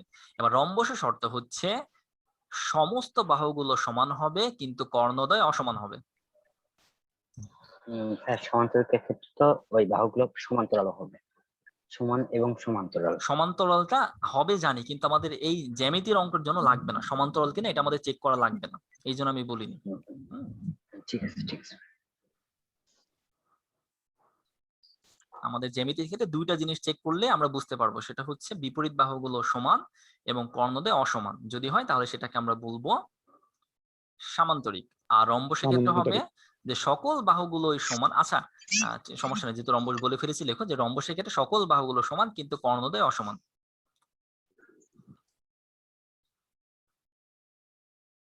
লিখছো না? একটু দ্রুত হাতের মানে দ্রুত হাত চালাতে হবে। জি ভাইয়া। আমার এখানে যখন লেখছো। ক্লাস করবা, আমি একটু বলি, আমার এখানে যখন ক্লাস করবা তখন হয়ে যেতে হবে তোমাকে ডাক্তার।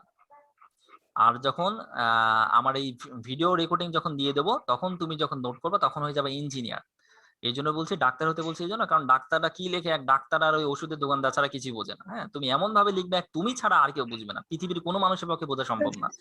একদম দ্রুত আমার এই ফোনের স্ক্রিনে দেখে তাকিয়ে দ্রুত লিখে ফেলবা, আর সুন্দর করে ইঞ্জিনিয়ারের মতো করে সুন্দর করে লিখবা যখন ভিডিও দিব তখন। ঠিক আছে? এখন এত সময় নষ্ট করা যাবে না। তাহলে আমরা কি বললাম, যে রম্বসের ক্ষেত্রে যে সমস্ত বাহুগুলো সমান হবে কিন্তু কর্ণদ্বয় হবে অসমান।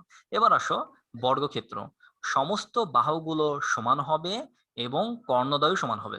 তাহলে যদি হয় তাহলে সেটাকে আমরা বলবো বর্গক্ষেত্র। বর্গক্ষেত্র। হুম।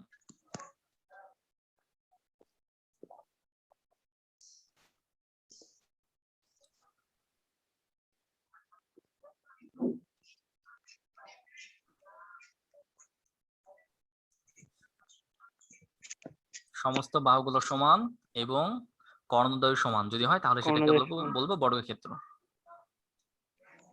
জি ভাইয়া। এরপরে লিখো যে বিপরীত বাহুগুলো সমান এবং কর্ণদ্বয় সমান। বিপরীত বাহুগুলো সমান এবং কর্ণদ্বয় সমান যদি হয় সেটা হচ্ছে আয়তক্ষেত্র।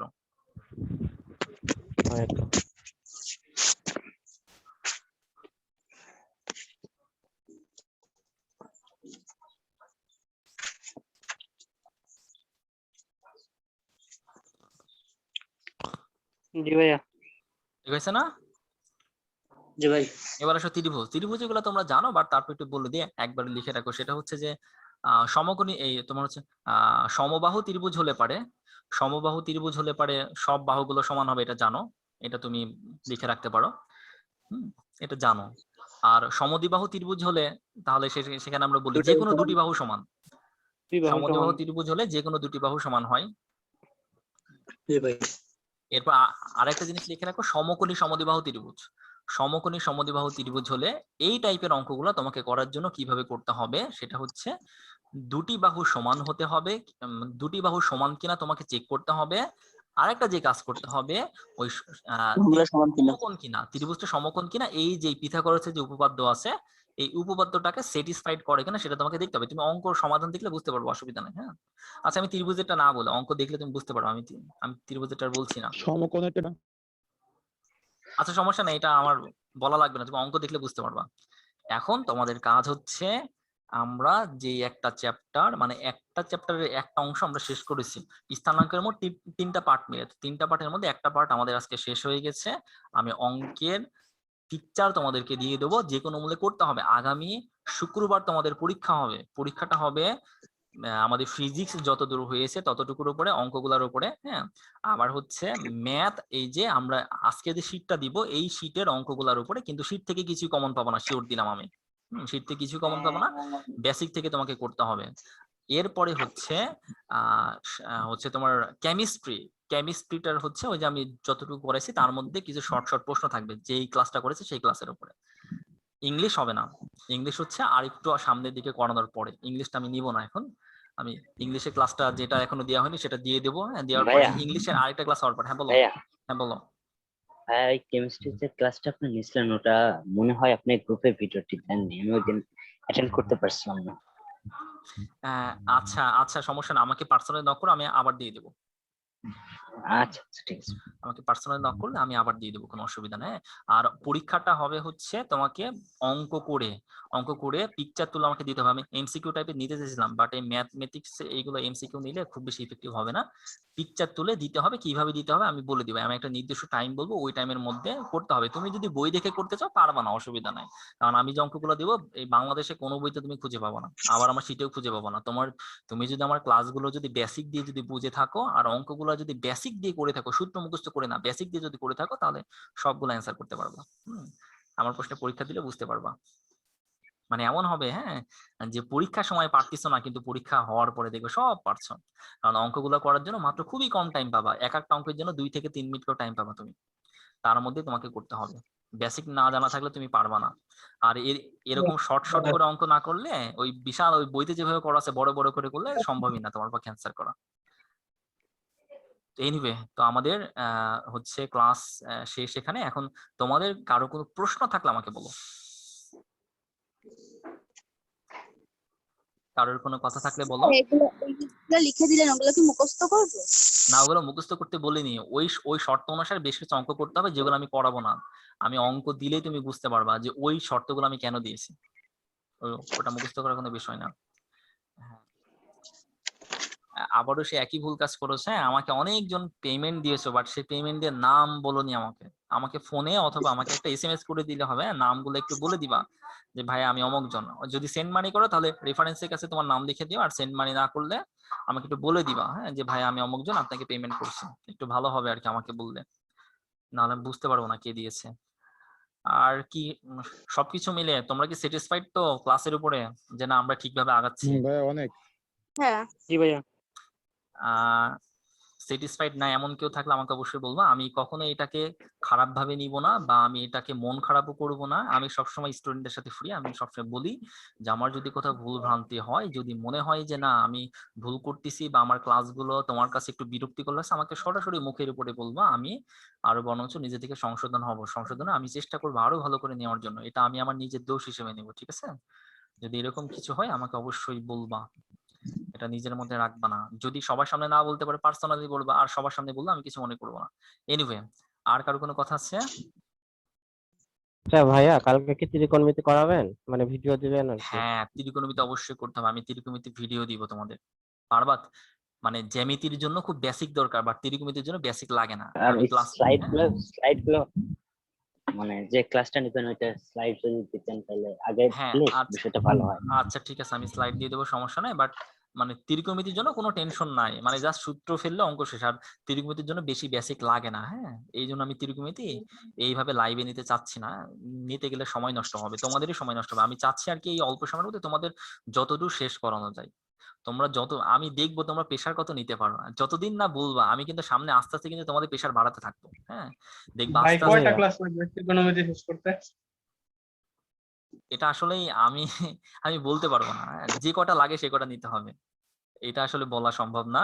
বা আমি হয়তোবা কোচিং থেকে বলে দেয়, বা কোচিং থেকে 8টা ক্লাস 6টা ক্লাসের মধ্যে শেষ করে দেয়, যখন এখানে গাজীপুরে কোচিং গুলো হয়, বা 10টা ক্লাসে শেষ করে দেয়। হ্যাঁ, বিভিন্ন কোচিং বিভিন্ন রকম। বাট আমি আসলে ওইভাবে কোনো ক্লাস সংখ্যা অনুসারে পড়াই না। যে কটা লাগবে স্টুডেন্টদেরকে শেখানোর জন্য, যে কটা লাগবে সে কটা নিতে হবে। দেখা যাক যে কটা লাগতে পারে। আমি তো বলছি যে তোমাদের প্রেশার আমি আস্তে আস্তে বাড়াবো। জি ভাইয়া আপনি আমি আমি তোমাদের প্রেশার আস্তে জি আস্তে ভাইয়া আপনি বাড়াবো। আপনার মতো করে পড়ান ভাইয়া। হ্যাঁ, আমি মানে হচ্ছে যতদিন না তোমাদের থেকে কথা আসবে যে ভাইয়া আর নিতে পারছি না একটু কমান, ততদিন পর্যন্ত বাড়বে, অ্যাক্সেলারেশন হবে, ত্বরণ আকারে বাড়বে। আজকে যতটুকু প্রেশার দিয়েছি কালকে দেখবে আরো প্রেশার, আরো একটু প্রেশার, এইভাবে প্রেশার বাড়তেই থাকবে। যেই তোমরা বলবো যে ভাই প্রেশার নিতে পারছি না, কমাই দেবো। তো আমি দেখি যে তোমরা কতদূর প্রেশার নিতে পারো। তবে আবেগে পড়ে বেশি প্রেশার নেওয়া যাবে না, যতটুকু তোমার ক্যারি করা সম্ভব ততটুকুই। হ্যাঁ, তো আমি প্রেশার যদি তোমাদের একটু বেশি প্রেশার দিতে পারি তাহলে একটু দ্রুত সিলেবাস আমি একটু বেশি আগাতে পারবো।